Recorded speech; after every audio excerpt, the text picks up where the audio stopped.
ये सब एंटारस की राजधानी में शुरू होता है। एक ड्रैगन गरज रहा है, आग उगल रहा है, सब कुछ रौंद रहा है, हर जगह विनाश। एक घुड़सवार पूछता है कि युद्ध कैसा चल रहा है और दूसरा व्यक्ति जवाब देता है कि वे पहले ही 2 लाख हार चुके हैं और 3 लाख से अधिक घायल हैं। फिर भी यह सब इसके लायक होगा क्योंकि राक्षस राजा मरने वाला है और दुनिया अंततः शुद्ध हो जाएगी। इस बीच महल के मुख्य हॉल में नायक एलेक्स वॉन हेलन घोषणा करते हैं कि खलनायकों के अपराध आज समाप्त होते हैं। राक्षस राजा के सिंहासन के सामने खड़े होकर वे घोषणा करते हैं कि उसके लिए छाया में लौटने का समय आ गया है।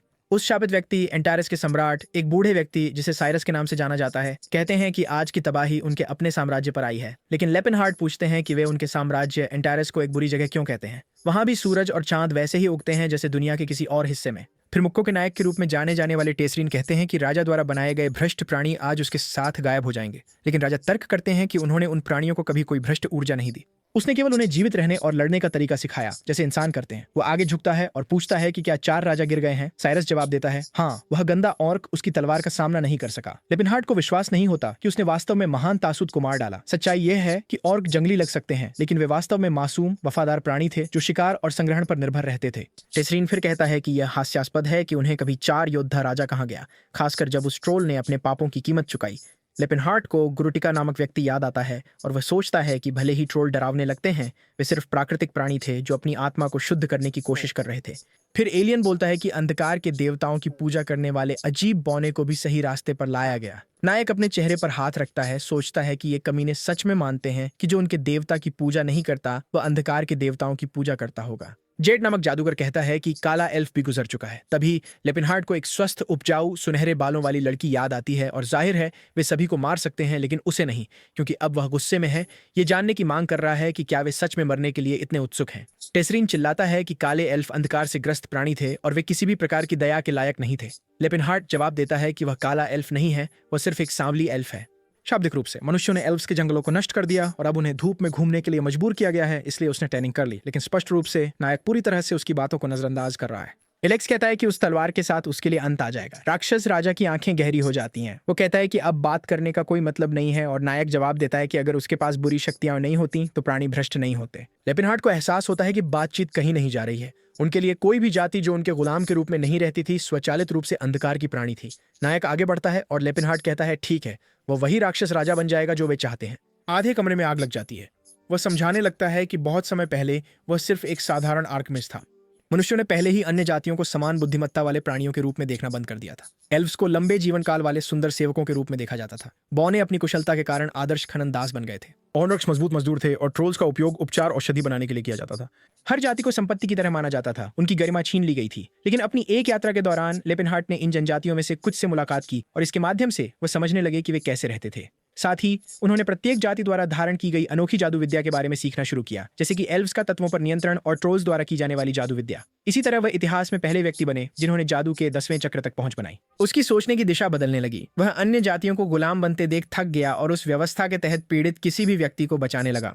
समस्या यह थी कि उसका क्षेत्रफल लगातार बढ़ता जा रहा था और मनुष्यों से छिपना कठिन हो गया था। अंततः वह सेनाओं के हमले में आ गया बिना यह समझे कि क्यों। सच्चाई यह थी कि उनकी तकनीक और ताकत कहीं अधिक उन्नत थी, इसलिए केवल अपनी रक्षा करते हुए गांव बढ़ने लगा और इस तरह एंटारस साम्राज्य का जन्म हुआ। उसने इसे मनुष्यों के प्रति घृणा से नहीं बनाया था, बल्कि अन्य जातियों के लिए एक शरण के रूप में। फिर भी अब सब कुछ नष्ट हो गया था। वहां रहने वाले लोग शांतिप्रिय थे, बस एक सुरक्षित जगह की तलाश में थे। फिर भी मनुष्यों ने दावा किया कि उस भूमि से कोई भी व्यक्ति राक्षस राजा का उपासक था। शायद कई जातियों से बनी सेना का दृश्य डरावना था, लेकिन यह निर्दोष लोगों का कत्लेआम करने का कोई बहाना नहीं था। अपनी जादू शक्ति को सक्रिय करते हुए वह कहता है कि इस भूमि के शासक के रूप में यह उसका कर्तव्य है कि वह साम्राज्य की रक्षा करे। और आदमी एलेक्स वॉन हेलन तो पहले ही जादू को संभाल नहीं सका। वह उड़ गया और जमीन पर जोर से गिरा, पूरी तरह से चित्त हो गया। लेपिनहार्ट कहते हैं कि लोग उन्हें नायक कहते हैं क्योंकि वह तलवारबाजी और जादू दोनों में निपुण है, लेकिन स्पष्ट रूप से उन्होंने इनमें से किसी में भी महारत हासिल नहीं की है। अंत में सबसे मजबूत हमेशा विशेषज्ञ होते थे और अब वह एक विशेषज्ञ के सामने थे, मुक्को का राजा, एक ऐसा व्यक्ति जिसकी ताकत और सहन शक्ति अद्वितीय थी। बाकी को संभालना आसान था, लेकिन यह आदमी अलग था। टेसरीन तुरंत उन पर झपटता है। लेपिनहार्ट बचता है, पूरी तरह से यह जानते हुए कि यह वही व्यक्ति है जिसने अपना पूरा जीवन एक ही तकनीक का प्रशिक्षण लेने में बिताया। ऐसे व्यक्ति को हराना आसान नहीं होगा। अचानक महल की बाहरी दीवार विस्फोटित हो जाती है, टुकड़ों में गिरती है और जब लेपिनहार्ट अपना सिर घुमाता है तो टेसरीन पहले से ही चार्ज कर रहा होता है, काले ढाल के माध्यम से अपनी कोहनी मारने के लिए तैयार, चिल्लाते हुए कि जीत उनकी होगी। यार, यह राक्षस राजा के सिर पर एक भयंकर प्रहार होता है। खून टपक रहा है, लेकिन वह कहता है कि वह ठीक है। उसने जादू का उपयोग करके प्रभाव को रोका। फिर भी अगर उसके जीतने का कोई तरीका नहीं है, खासकर जब वह अभी भी योजना बनाने की कोशिश कर रहा है। टेस्टारोन करीब आता है, कहता है कि वह उसे एक शांतिपूर्ण जगह भेजने वाला है। लेपिनहार्ट अभी भी अपनी खोपड़ी ठीक कर रहा है जब टेस्टारोन जोड़ता है कि वह उसके अंदर की बुरी प्रकृति से मुक्त हो जाएगा। तभी दानव राजा को एहसास होता है कि टेस्टारोन दूसरों की तरह वास्तव में मानता था कि किसी भी अन्य जाति के अस्तित्व का एकमात्र प्राकृतिक तरीका दास के रूप में है। तो वह अपनी आंख से कुछ निकालता है और कहता है कि यह एक प्राचीन कलाकृति है जिसे स्पेस टाइम की आंख के रूप में जाना जाता है। यहाँ तक कि वह जो एकमात्र 10 सर्कल जादूगर है, इसका उपयोग कैसे करना है ये समझ नहीं पाया था। टेस्टारोन पूछता है कि वह क्या योजना बना रहा है और लेपिनहार्ट कहता है कि अब वह स्थान और समय को फिर से लिखने जा रहा है। उस कलाकृति ने समय के प्रवाह के साथ छेड़छाड़ की और उसके धारक को प्राकृतिक नियमों को तोड़ने की क्षमता दी। उसे नहीं पता था कि इसे कैसे सक्रिय करना है, लेकिन उसके पास खोने के लिए कुछ नहीं बचा था। इसलिए वह टेस्टारोन से कहता है कि अगर वह सोचता है कि वह उसे रोक सकता है तो आगे बढ़े और कोशिश करे। बेशक टेस्टारोन आगे बढ़कर उसे सक्रियता के बीच में घूंसा मारने की कोशिश करता है, चिल्लाते हुए कि वह इस तरह नहीं मरेगा। एक चमकदार रोशनी उनके चेहरों पर पड़ती है और लेपिनहार्ट कसम खाता है कि वह इस तरह नहीं गिरेगा, कोई रास्ता नहीं। लेकिन ऐसा लगता है कि टेस्टारोन का घूंसा सीधे अवशेष पर पड़ता है। धुआं फूटता है, महल के शीर्ष को घेर लेता है, ऊर्जा का एक विशाल गोला बनने लगता है और टेस्टारोन उसके बीच से लगातार मुक्के मारता रहता है। वह चीज फैलती रहती है और ऐसा लगता है कि पूरा साम्राज्य नष्ट हो गया। दृश्य बदलता है। एक शांत छोटा पक्षी एक आरामदायक केबिन के पास एक शाखा पर चुपचाप बैठा है, एक शांत शांतिपूर्ण जगह में। पर्दे हवा में लहराते हैं जब अंदर कोई सोचता है कि वह चहचहाने की आवाज क्या है। वह गर्म और आरामदायक महसूस करता है। धीरे धीरे उसकी आंखें खुलने लगती हैं। वह जानना चाहता है कि क्या वह अवशेष वास्तव में काम किया। जब जादू की बात आती थी तो उसे पता था कि वह एक प्रतिभाशाली था, लेकिन उसने कभी उम्मीद नहीं की थी कि वह चीज बलपूर्वक सक्रिय हो जाएगी। वह बैठता है, ये पता लगाने की कोशिश कर रहा है कि वह वास्तव में कहाँ है। उसे यकीन है कि उसने समय यात्रा की है, लेकिन यह जगह बिल्कुल भी परिचित नहीं लगती। तुम्हारे चेहरे के भाव से शायद तुम पहले ही अंदाजा लगा रहे हो कि क्या हुआ, है ना? एक पैर फर्श पर पड़ता है और वह आदमी साइज 59 का जूता पहन रहा है। वह कहता है कि सबसे मजबूत आदमी भी इस आदमी के शरीर को देखकर आंसू बहा देगा, लेकिन यह आईने में अजीब सा दिखने वाला कौन है? उसके हाथों पर कठोर त्वचा है, उसके पूरे शरीर पर निशान है और उसके मांसपेशियों के ऊपर और मांसपेशियां हैं और उन पर और भी मांसपेशियां हैं। यार, लेकिन इसका कोई मतलब नहीं बनता। वह एक जादूगर है। वह समनिंग और जादुई चक्र बनाने में विशेषज्ञ है। वह एकदम तराशे हुए सिक्स पैक के साथ क्या करने वाला है? और उस बदसूरत चेहरे का क्या? वो अपनी शक्ल सूरत पर आत्मविश्वास रखता था। एल्फ लड़कियां उसे पसंद करती थीं। वह आईने में देखता है, सोचता है कि उसके सुंदर चेहरे को क्या हुआ और क्यों उसकी मांसपेशियां खुद ब खुद फड़क रही हैं। तो यह सवाल करने लगता है कि क्या अवशेष में कोई खराबी आ गई या वह किसी तरह किसी और के शरीर में आ गया। यह भी संभावना है कि यह बिल्कुल भी अतीत नहीं है। शायद उसने किसी अजनबी के साथ दिमाग बदल लिया है। अब उसकी मोटी भौहें हैं, चौकोर जबड़ा, और अगर वह दाढ़ी बढ़ा ले तो वह बिल्कुल मुट्ठियों के राजा टेस्टारोन जैसा दिखेगा। और ठीक उसी समय कोई उस नाम को पुकारता है, पूछता है कि वह आलसी कब आखिरकार बिस्तर से उठेगा। एक विशाल आदमी, शायद 16 फीट लंबा, अंदर आता है। वह जानना चाहता है कि टेस्टारोन अभी भी अंदर क्या कर रहा है। सूरज पहले ही निकल चुका है। उसे अब तक सुबह की ट्रेनिंग शुरू कर देनी चाहिए थी। बूढ़ा आदमी अपनी दाढ़ी खुजलाते हुए कहता है कि टेस्टारोन उसे ऐसे देख रहा है जैसे उसने उसे पहले कभी नहीं देखा हो। और टेस्टारोन जवाब देता है कि खैर, वह सच में नहीं जानता कि वह आदमी कौन है। आदमी उसे कहता है कि वह पुराना मेरी याददाश्त खो गई बहाना छोड़ दे। उसने यह चाल पहले ही 2 बार आजमाई है और यह फिर से काम नहीं करेगी। वो बच्चे के सिर को ऐसे पकड़ता है जैसे वह एक टेनिस बॉल हो और उसे घसीट कर ले जाता है। अब सब कुछ साफ हो गया है। लेपिनहार्ट, 10 सर्कल का जादूगर, दुनिया के सबसे ताकतवर आदमी के शरीर में आ गया और मुझे लगता है कि अब से मुझे उसे टेस्टारोन कहना पड़ेगा, नहीं तो कुछ भी समझ में नहीं आएगा। मैं हर 2 पंक्तियों में नाम नहीं बदल सकता। आखिरकार उसके आसपास के सभी लोग उसे टेस्टारोन ही कहने वाले हैं। तो बस यही है। और उसके आसपास जो कुछ भी हो रहा है उससे यह लगता है कि यह आदमी टेस्टारोन का प्रशिक्षक होना चाहिए, जो उसके पहले मुक्केबाजी का राजा था। एक व्यक्ति जिसे जेरार्ड क्रोम के नाम से जाना जाता है। बेचारे का पैर पहले से ही बंधा हुआ है और वह बूढ़े आदमी से एक पल के लिए उसे सुनने की विनती कर रहा है। लेकिन जेरार्ड बस अपना मुंह ढक लेता है और कहता है कि किसी कारणवश वह आज बहुत ज्यादा बातूनी हो गया है। आदमी एक बांस का टुकड़ा पकड़ता है और कहता है कि प्रशिक्षण शुरू होने वाला है। अगली बात जो आप जानते हैं, धड़ाम सीधे पेट पर। और बेचारा जादूगर पहले से ही रो रहा है, ये समझने की कोशिश कर रहा है कि आखिर हो क्या रहा है। लेकिन यह तो बस शुरुआत है, मार पड़ती रहती है। बच्चा साइरस उस निडर छोटी एल्फ लड़की को याद करने लगता है और सोचता है कि यह अंत है। दूसरी ओर जेरार्ड सोच रहा है कि आज उसका शरीर सामान्य से कमजोर क्यों महसूस हो रहा है। लगता है कि बच्चे ने सच में अपनी याददाश्त खो दी है, लेकिन जो भी हो, इससे ज्यादा फर्क नहीं पड़ता। आखिरकार अकादमी ऑफ द इंडोमिटेबल अपने कठोर प्रशिक्षण के लिए प्रसिद्ध थी। यह असामान्य नहीं था कि लोग बहुत अधिक मार खाने से अपनी याददाश्त खो देते थे, लेकिन जल्दी या देर से वह ठीक हो जाएगा, खासकर और अधिक मार खाने से। जाहिर है इसे ठीक करने का सबसे तेज तरीका था उसे और भी ज्यादा पीटना। जब वह उस बेचारे को पीट रहा था, जेरार्ड यह बकवास करने लगता है कि इंसान कमजोर होते हैं क्योंकि वे हथियारों पर निर्भर करते हैं। केवल मूर्ख ही अपने शरीर को अटूट बनाने के बजाय कवच और तलवार चुनेंगे। टार्जन पूछता है कि औजारों का उपयोग करने में क्या गलत है। तभी बूढ़ा आदमी उसे पूरी तरह से डांट देता है, ये कहते हुए कि इस तरह की सोच व्यक्ति की कमजोरी को साबित करती है। एक सच्चा योद्धा अपनी कमजोरियों को प्रशिक्षित करता है और उन्हें दूर करता है। उपकरणों के पीछे छिपने के बजाय मानव शरीर इस्पात की तरह है, इसे पर्याप्त मारो और यह मजबूत हो जाएगा। बेचारा अभी भी बंधा हुआ है, कुछ भी करने में असमर्थ, और जब जेरार्ड उसे पीटता रहता है तो वह सोच रहा है कि हर कोई प्रशिक्षण से मजबूत नहीं होता। ऐसा कोई मिलना दुर्लभ है जो लोहे से स्टील बन सके, और यही कारण है कि उसे ऐसे व्यक्ति का अधिकतम लाभ उठाना है। वह फिर से उस बेचारे को पीटने लगता है, ये कहते हुए कि उसे अपने भीतर के विशाल सागर की खोज करनी होगी। लेकिन बेचारा बच्चा केवल साइरस के साथ धूप में बिताए गए उन गर्म दिनों के बारे में सोच सकता है।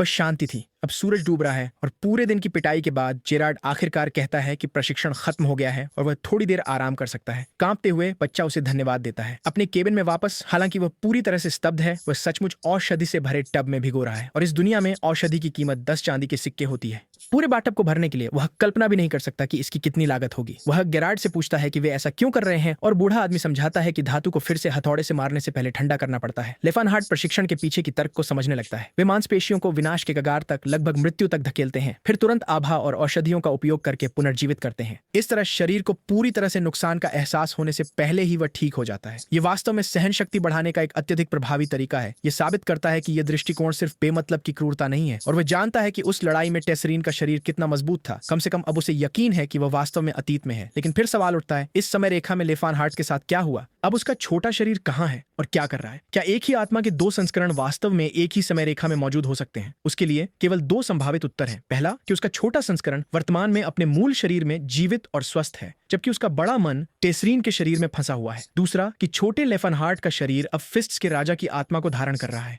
अगले दृश्य में लेफानहार्ट खाने का पहाड़ लाता है और उसे खाने के लिए कहता है। उसे अपने शरीर को पोषक तत्वों से भरना होगा क्योंकि उसने इसे इतनी दूर तक धकेला है। जैसे ही वह खाना खत्म करता है, वे पहले से ही एक पहाड़ पर चढ़ रहे हैं। जेरार्ड कहता है कि उसे उस भोजन को कमाने के लिए कड़ी मेहनत करनी होगी। ऊपर वह एक उंगली से पुशअप्स कर रहा है, जबकि जेरार्ड पूछता है कि क्या उसके लिए जीवन वाकई इतना आसान है। बेचारा आदमी एक चट्टान के किनारे पर क्रंचेस कर रहा है और फिर बूम, बिस्तर में वापस, पूरी तरह से थका हुआ। लेकिन इस समय उसके दिमाग में केवल एक ही बात है, उसके पुराने शरीर के साथ क्या हो रहा है। उसे कोई अंदाजा नहीं है कि यह सब भविष्य को कैसे प्रभावित करेगा और क्या होगा अगर यह शरीर उसके अतीत के स्वयं से मिल जाए। एक आत्मा का अस्तित्व ब्रह्मांड का एक अटूट नियम कहा गया था। तो शायद बस शायद दोनों आत्माओं के नष्ट होने की एक छोटी सी संभावना थी। उसे यह भी याद है कि युवा लेफानहार्ट के पास युद्ध जादूगर के रूप में काम शुरू करने से पहले अभी 10 साल हैं। अभी वह शायद जादू के टावर में किताबों में डूबा हुआ है, लेकिन अगर टेसरीन ने सच में उसका शरीर ले लिया तो वह कमीना निश्चित रूप से उसे ढूंढने आएगा। लेकिन बात यह है कि टेसरीन की ताकत उसके पागल शरीर से आई थी और लेफानहार्ट, यार वो तो एक दुबला पतला आदमी था। गेरार्ड ने उसे जो प्रशिक्षण दिया उसमें किसी और की मदद की जरूरत थी। वह इसे अकेले संभाल नहीं सकता था। लेकिन फिर भी यह टेसरीन है। अगर कोई अकेले प्रशिक्षण का तरीका ढूंढ सकता है तो वो वही होगा। वैसे भी वह दरवाजे से बाहर निकल रहा है, कह रहा है कि उसकी सबसे बड़ी प्राथमिकता इस नरक से भागना है और तभी वह जोर से कदम रखता है, ये घोषणा करते हुए कि वह फिर कभी इस जगह पर नहीं आएगा। लेकिन निश्चित रूप से जैसे ही वह बाहर कदम रखता है, उसका शिक्षक पहले से ही वहां खड़ा है, पूछ रहा है कि उसका कीमती छात्र कहाँ जा रहा है। हमारा लड़का हैरान है, ये समझने की कोशिश कर रहा है कि यह आदमी पहले से ही यहाँ कैसे है। क्या वह हमेशा से यहाँ खड़ा इंतजार कर रहा था? अपनी ठुड्डी खुजलाते हुए जेरार्ड कहता है कि उसके पिछले भागने के प्रयास के बाद से लगभग 9 महीने हो गए हैं। ये 9वां प्रयास है। लड़का समझाने की कोशिश करता है कि वह टेसरीन नहीं है, उसका नाम लेफानहार्ट है और वह एक जादूगर है। गेरार्ड उसे बताता है कि यह एक बहुत ही रचनात्मक कहानी है। इस बार उसने वास्तव में एक अच्छी कहानी बनाई है। पिछली बार ये कुछ कहानी थी कि वह किसी अन्य दुनिया से है और उसने देवताओं और ड्रैगनों से मुलाकात की है। उससे पहले उसने दावा किया था कि वह किसी पूर्वी महाद्वीप के एक मार्शल आर्टिस्ट का पुनर्जन्म है। लेकिन यह नया वाला, जिसमें वह खुद को लेफानहार्ट नामक जादूगर बताता है, वह काफी विश्वसनीय है। वह उसके सिर पर थपकी देता है और कहता है कि अब सोने का समय है और बस ऐसे ही बेचारे को उसके बालों से खींचकर वापस ले जाया जाता है। स्पष्ट है कि भागना नहीं होने वाला है। अगले दृश्य में वह सुबह जल्दी चुपके से बाहर निकलने की कोशिश करता है, लेकिन फिर से पकड़ा जाता है। पानी के नीचे भागने की कोशिश की, फिर से पकड़ा गया, सीधे पहाड़ पर वापस खींचा गया। वह आदमी जो भविष्य में किंग ऑफ फिस्ट्स का खिताब कमाएगा, अभी बस प्रशिक्षण से भागने की कोशिश कर रहा है। और जेरार्ड कहता है कि उसकी प्रशिक्षण विधि का उपयोग 130 वर्षों से किया जा रहा है और एक भी छात्र कभी भागने में सफल नहीं हुआ है। टेसरीन जानता है कि अगर वह भाग भी गया तो वह बूढ़ा आदमी उसे दुनिया भर में ढूंढ निकालेगा और अंततः उसे वापस खींच लाएगा। शायद समझदारी इसी में है कि पहाड़ से जाने की अनुमति प्राप्त कर ली जाए। और इस तरह 2 साल बीत जाते हैं। उसे एक भारी वजन से दीवार पर पटक दिया जा रहा है। अचानक से जंजीरें जमीन पर गिर जाती हैं। जेरार्ड उसे उसकी आभा जागृत करने के लिए बधाई देता है। टेसरीन जानता है कि यहाँ तक कि साइरस, जो अपनी आभा के लिए प्रसिद्ध तलवार नायक है, ने भी अपनी आभा तब तक जागृत नहीं की थी जब तक वह 20 वर्ष का नहीं हो गया। लेकिन जेरार्ड जानना चाहता है कि यह मूर्ख इतना हैरान क्यों दिख रहा है। ये तो इस प्रशिक्षण से अपेक्षित न्यूनतम था। उसने जो शारीरिक सहन शक्ति विकसित की थी, वह उसकी जीवित रहने की प्रवृत्ति के साथ तालमेल बिठा रही थी। जैसे जैसे वह संबंध बढ़ा, वैसे वैसे उसकी जीवन शक्ति भी बढ़ी और उसके साथ उसकी ऊर्जा भी, और उससे आभा का जन्म होता है। अब जब उसने इसे जागृत कर लिया है तो कुछ नई तकनीकें सीखने का समय आ गया है। हमारा आदमी पूछता है कि अब वह किस तरह का प्रशिक्षण या क्षमता सीखेगा, जिस पर जेरार्ड जवाब देता है अब वे एक दूसरे पर मुक्के मारना शुरू करेंगे और इस तरह पिटाई जारी रहती है। 3 और साल बीत जाते हैं। दृश्य एक झरने के बीच में बदल जाता है। टेसरीन स्थिर खड़ा है, ध्यान केंद्रित किए हुए। वह हॉर्न ऑफ कैलेमिटी को सक्रिय करता है, अपनी मुट्ठी में आभा इकट्ठा करता है। वह शिरयू पंच मारने वाला है। हाथ पीछे खींचा और एक पंच सीधे चट्टान की दीवार में। वह कहता है कि उसने 3 परतें जोड़ने में सफलता पाई। ये उसकी वर्तमान सीमा लगती है। ये एक अपेक्षाकृत सरल तकनीक थी जो उसे अपने शरीर की सारी ऊर्जा को एक ही प्रहार में संकुचित करने देती थी। आभा को चरणों में परतों में रखा गया था, इसलिए इसे सींग कहा जाता है, जैसे सींग की रिंग्स और रिजेस। अपने चरम पर एक कौशल 9 परतें बना सकता था। अफवाह थी कि उस स्तर पर यह एक देवता को भी मार सकता था। यहाँ तक कि अपने पिछले जीवन में टेसरीन केवल 7 तक ही पहुंच पाया था। उसके गुरु ने एक बार उससे कहा था कि जिस दिन वह 4 परतों तक पहुंचेगा उसे अंततः अनुमति दी जाएगी पहाड़ छोड़ने के लिए। लेकिन ऐसा लगता है कि बूढ़ा आदमी गांव चला गया था, इसलिए उसे उसके वापस आने का इंतजार करना होगा। अब अगर यह उसका पुराना रूप होता तो आप जानते हैं कि वह पहले ही इस मौके का इस्तेमाल भागने की कोशिश में कर रहा होता। लेकिन यह वास्तव में उसके लिए कुछ और आजमाने का सही समय था। बच्चा लेपिनहार्ट के पुराने जादू का अभ्यास करने लगता है। हाँ, दानव राजा की शक्ति। किसी कारणवश मैंने सोचा कि वह सिर्फ मुक्के मारने पर ही रहेगा, है ना? लेकिन मैं भूल गया, वह अभी भी अपने पिछले जीवन के मंत्रों का उपयोग कर सकता है, जब तक कि वह पर्याप्त मना इकट्ठा कर सके। वो कुछ बड़बड़ाता है कि शून्य के साथ एक हो जाना, दुश्मनों को भेदने वाली गोली बनाना और इसे सीधे एक पेड़ पर फायर करना। और हाँ, ये बस एक जलने का निशान छोड़ देता है। उस मुक्के की तुलना में जिसने एक पहाड़ को तोड़ दिया था, ये स्पष्ट रूप से बहुत कमजोर है। बेचारा आदमी अपना सिर खुजलाता है। उसके पास जितना ज्ञान है, उसका शरीर बस सहयोग नहीं करता। वह सोचने लगा है कि क्या इस स्थिति में जादूगर बनना संभव भी है। उसका दिमाग मुश्किल से ही गणनाएं करने के लिए ठीक से काम करता है। लेकिन तभी वह पास में कुछ महसूस करता है, और जो कुछ भी है वह जानता है कि वह इंसान नहीं है। एक हरा पंजा दिखाई देता है और एक तलवार लिए एक ऑर्क प्रकट होता है। टेसरॉन उसकी आंखों में देखता है और ऑर्क बस कहता है कि वह ऐसा दिखाए जैसे उसने कुछ नहीं देखा, नहीं तो वह मर जाएगा। लेपिनहार्ट का मानना है कि उसके आकार को देखते हुए यह ऑर्क लगभग 3 या 4 साल का है, वास्तव में बहुत छोटा। ऐसा लगता है कि वह किसी लड़ाई या कुछ से भाग आया है। कम से कम यह तथ्य कि वह बात कर रहा है और टेसरॉन से दूर रहने के लिए कह रहा है, यह दिखाता है कि ऑर्क स्वाभाविक रूप से आक्रामक नहीं होते। वे संघर्ष से बचना पसंद करते हैं। टेसरॉन पूछता है कि क्या इस युवा ऑर्क का शिकार किया जा रहा है। हरा बच्चा भ्रमित दिखता है और जानना चाहता है कि टेसरॉन उसकी भाषा कैसे बोलता है। टेसरॉन कहता है कि उसने पहले कुछ ऑर्क से मुलाकात की है। प्राणी अपना सिर झुकाता है और कहता है कि भाग्य ने इस मुलाकात को आशीर्वाद दिया है। हाँ, उसका पीछा किया जा रहा है। टेसरॉन उसे बताता है कि वो मदद कर सकता है, लेकिन केवल तभी जब ऑर्क उस पर भरोसा करने को तैयार हो। ऑर्क कहता है कि जो कोई भी उसकी भाषा इतनी धारा प्रवाह बोलता है, वह उसके लिए भाई के समान है। इसके अलावा वो बता सकता है कि टेसरॉन की आत्मा सच्ची है। टेसरॉन ये नोटिस किए बिना नहीं रह सकता कि ये ऑर्क एक अजीब तरह से परिष्कृत, लगभग शाही लहजे में बोलता है। शायद उसमें कुछ राजसी खून है। तो टेसरॉन मदद करने के लिए सहमत हो जाता है। वो मंत्र पढ़ना शुरू करता है। गुफा के अंदर एक प्रकार का द्वार खुलता है और कहता है कि जादू उसे सुरक्षित रखेगा। ओ नर्क आश्चर्यचकित होकर पूछता है कि क्या वह सच में एक जादूगर है। टेसरॉन कहता है बिल्कुल जाहिर है, लेकिन अपनी मजबूत काया के साथ ऑर्क जवाब देता है कि इसमें कुछ भी जाहिर नहीं है, ये बिल्कुल भी समझ में नहीं आता। फिर भी वह आभारी है। जैसे ही ऑर्क पोर्टल में प्रवेश करता है, टेसरॉन को किसी के आने की आहट सुनाई देती है। इनामी शिकारियों का एक समूह दिखाई देता है जो कुछ चांदी के सिक्कों के लिए कितनी मेहनत कर रहे हैं, इस पर बड़बड़ा रहे हैं। उनमें से एक टेसरॉन से पूछता है कि क्या उसने एक ऑर्क को यहाँ से गुजरते हुए देखा है। दूसरा आदमी कहता है कि अगर वह सच बताएगा तो उसे एक सोने का सिक्का देगा। उसका साथी पूछता है कि क्या वह सच में भुगतान करने वाला है, और वह आदमी हंसते हुए कहता है बिल्कुल नहीं, बस उस पहाड़ के मांसपेशी वाले को बेवकूफ बना रहा था। टेसरॉन बस कहता है कि उसने कुछ नहीं देखा, लेकिन फिर उनमें से एक को निशान दिख जाते हैं। वो कहता है कि यह स्पष्ट रूप से ऑर्क के पैरों के निशान है और वह प्राणी इसी रास्ते से गया होगा। टेसरॉन को एहसास होता है कि उसने उस हिस्से को ढकना भूल गया, लेकिन वह शांतिपूर्वक उन्हें बताता है कि किसी को भी उसके घर में प्रवेश करने की अनुमति नहीं है। एक सैनिक उसे घूरता है और पूछता है कि क्या उसने अपना दिमाग खो दिया है और क्या वह सच में मरने की मांग कर रहा है। टेसरॉन बस वहीं खड़ा रहता है, हाथ बांधे हुए उन्हें घूरता रहता है। बाकी लोग फुसफुसाने लगते हैं कि वह काफी ताकतवर दिख रहा है, उन्हें सावधान रहना चाहिए। फिर उसके पैरों के नीचे एक बैंगनी जादुई चक्र बनता है और उसे याद आता है कि उसके गुरु ने उसे क्या बताया था। उसकी मुट्ठियां दुनिया में सबसे घातक हथियार थीं और यही कारण था कि हथियार का उपयोग करना दया का कार्य था, क्योंकि एक हथियार का उपयोग करना वास्तव में उसे कमजोर बना देता था। तो वह एक बड़ा पुराना डंडा पकड़ता है और लोगों से कहता है कि चिंता न करें, कम से कम वे इससे पिटाई से नहीं मरेंगे। शिकारी घबरा जाते हैं और एक साथ हमला कर देते हैं। टेस्सारोन अपने जबड़े को कसता है और अगले ही पल वे सभी चिबी रैगडॉल्स में बदल जाते हैं। अभी भी एक सैनिक लड़ने की कोशिश कर रहा है, लेकिन टेस्सारोन के लिए ये पहले से ही उबाऊ हो रहा है। वह अपने विचारों के बीच में ही विचलित हो जाता है और शिकारी में से एक उसकी पसलियों पर सीधा वार करता है, लेकिन उसकी तलवार लचीली हो जाती है। टेस्सरॉन मुड़ता है और उस आदमी को हथौड़े के वार से मारता है, सोचते हुए कि क्या उसका शरीर वास्तव में समझ में आता है, वह इंसान नहीं हो सकता, है ना? और इसके साथ ही वे बेचारों को पूरी तरह से छपटा कर देते हैं। कम से कम टेस्सरॉन इस बारे में शांत है। आखिरकार वे इस हथियार से नहीं मरने वाले हैं। कांपते हुए सैनिकों में से एक उससे उसका परिचय पूछता है। उसकी आवाज पत्ते की तरह कांप रही है। टेस्सरॉन बस उसे चेहरे पर थप्पड़ मारता है और कहता है कि उसके पास सवालों पर बर्बाद करने के लिए बहुत ज्यादा ऊर्जा है। थोड़ी देर बाद पूरा समूह माफी मांगते हुए पीछे हट रहा है। टेस्सरॉन वहां खड़ा है, हथियार पकड़े हुए, सोच रहा है कि वह इस अकादमी जीवन का बहुत अधिक आदी हो रहा है।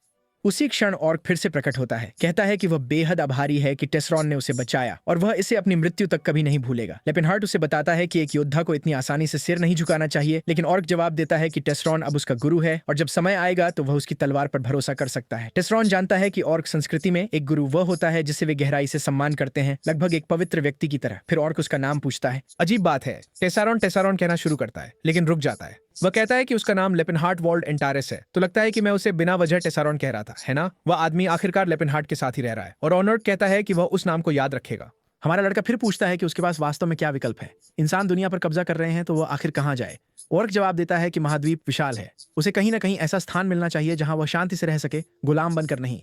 लेबनहार्ट दक्षिण पूर्व में दूर एक भूमि का उल्लेख करते हैं जिसे हराकिड के पहाड़ों के नाम से जाना जाता है, जो चुनौतियों की भूमि नामक क्षेत्र में लगभग 2 सप्ताह की यात्रा पर है। उन्होंने वहां छिपे हुए ब्लू बियर जनजाति के नाम से जाने जाने वाले एक ऑर्क जनजाति के बारे में सुना। जाहिर है यही वह सब था जो ऑर्क को सुनने की जरूरत थी। वह उसका धन्यवाद करता है और तुरंत दौड़ पड़ता है। लेबनहार्ट को तब एहसास होता है कि उसने उसका नाम पूछना भूल गया। ऑर्क रुकता है और कहता है, मैं क्रोटा का पुत्र हूँ, अंतिम कुल्हाड़ी का धारक। मेरा नाम तस्साद तस्साद वही तस्साद जो, अगर आपको याद हो, उसके साथ लड़ा था और 4 महान शूरवीरों में से एक था जो मरे थे। जो अजीब है ना? वह आदमी ब्लू बियर जनजाति का नेता बन गया। तो ऐसा कैसे हुआ अगर उसने टेसरीन से दूसरी जिंदगी में मुलाकात की? उसकी जैसी शख्सियत के साथ वह कमीना कभी भी एक ऑर्क की मदद नहीं करता, तो जाहिर है कि किस्मत ने बहुत अजीब दिशा में मोड़ लिया।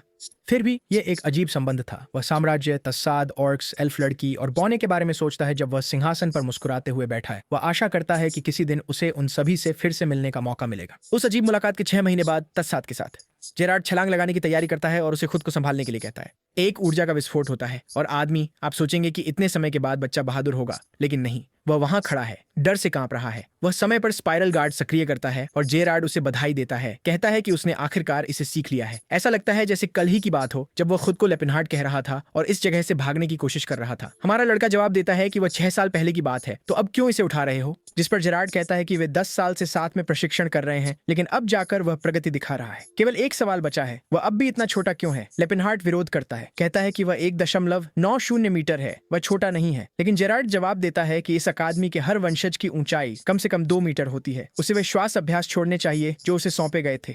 यह लेपिनहार्ट को याद दिलाता है कि हाँ, उसके पुराने जीवन का टेसरीन वास्तव में लगभग 2.3 मीटर लंबा था, इसलिए किसी कारणवश वह छोटा रह गया, जो स्पष्ट रूप से यही कारण है कि वह उस विशेष तकनीक का उपयोग नहीं करना चाहता। मेरा मतलब है, आदमी पहले से ही बहुत बड़ा है। दृश्य फिर से झरने की ओर बदलता है। जेरार्ड उसे अंतिम परिणाम दिखाने के लिए आगे बढ़ने को कहता है। टेसरीन अपनी ऊर्जा पर ध्यान केंद्रित करता है, हवा में छलांग लगाता है और हॉर्न ऑफ कैलेमिटी को सक्रिय करता है। वह 4 स्तरीय प्रभाव के साथ नीचे गिरता है और पानी ऊपर की ओर विस्फोट करता है, कांपता है और अचानक ऐसा लगता है जैसे पूरा महासागर टूटने लगता है। चट्टानें टूटती हैं और हर दिशा में उड़ती हैं। जेरार्ड मुस्कुराते हुए कहता है कि आखिरकार टेसरीन को इस पहाड़ से बाहर निकलने के लिए अब और पिटाई नहीं खानी पड़ेगी। टेसरीन खुद हैरान है। जेरार्ड उसे बताता है कि समय आ गया है। आखिरकार उसके लिए उस जगह को छोड़कर दुनिया का सामना करने का समय आ गया है। उसने वास्तव में कड़ी मेहनत की थी और अब लड़का लेपिनहार्ट अपनी मर्जी से जी सकता था। चाहे वह अच्छा करना चाहता हो या बुरा, इससे कोई फर्क नहीं पड़ता। जो मायने रखता था वो यह था कि वह अपनी शर्तों पर जी रहा था। ये उन सभी वर्षों की कठोर प्रशिक्षण का इनाम था जो उसने सहा। हमारा आदमी थोड़ा भावुक हो रहा है और फिर जेरार्ड कुछ साझा करता है। 60 साल पहले तीसरे फिस्ट्स के राजा ने उसे कुछ सलाह दी थी। वास्तव में 3 सलाहें।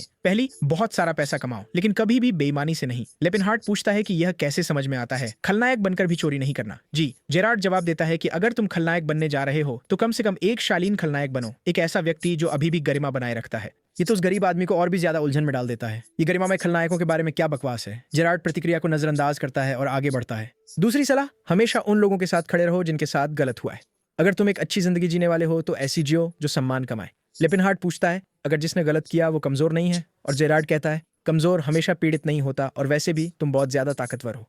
लगभग हर कोई आपसे कमजोर होगा, तो इस आधार पर इसका कोई मतलब नहीं बनता। लेकिन तीसरा और सबसे महत्वपूर्ण नियम, अजय की विरासत को मरने मत दो। किसी दिन आप एक छात्र को ढूंढकर यह सब आगे बढ़ा सकते हैं। साइड से जेरार्ड को देखते हुए लेपिनहार्ट अभी भी थोड़ा छोटा लगता है। वह मास्टर से कहता है कि वह इसे सब याद रखेगा। जेरार्ड उसकी ओर एक बैकपैक फेंकता है और कहता है कि किसी प्रतिभाशाली को ढूंढना बेहद दुर्लभ है, इसलिए अपनी पूरी जिंदगी इसे खोजने में मत बिताओ।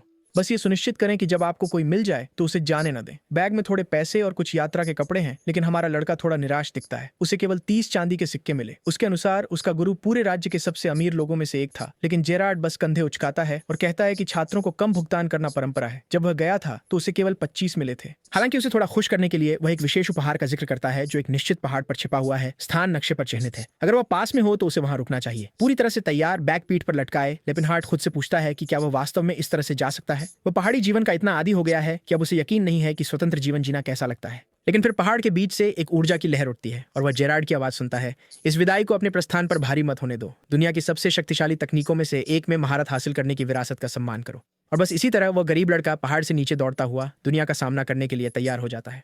दृश्य परिवर्तन, एक शहर में एक छोटा सा घर। एक बूढ़ा आदमी अपने बॉस से कहता है कि यह बहुत जोखिम भरा है, लेकिन बुजुर्ग कहते हैं कि अगर कोई और नहीं बोलेगा तो वह बोलेगा। एक योद्धा पूछता है कि बूढ़ा आदमी क्या चाहता है, और बुजुर्ग शांतिपूर्वक कहते हैं कि उन्हें खाने और रहने के लिए भुगतान चाहिए। योद्धा उसे एक सोने का सिक्का फेंकता है, कहते हुए, इन बेवकूफों को सम्मान के बारे में कुछ नहीं पता।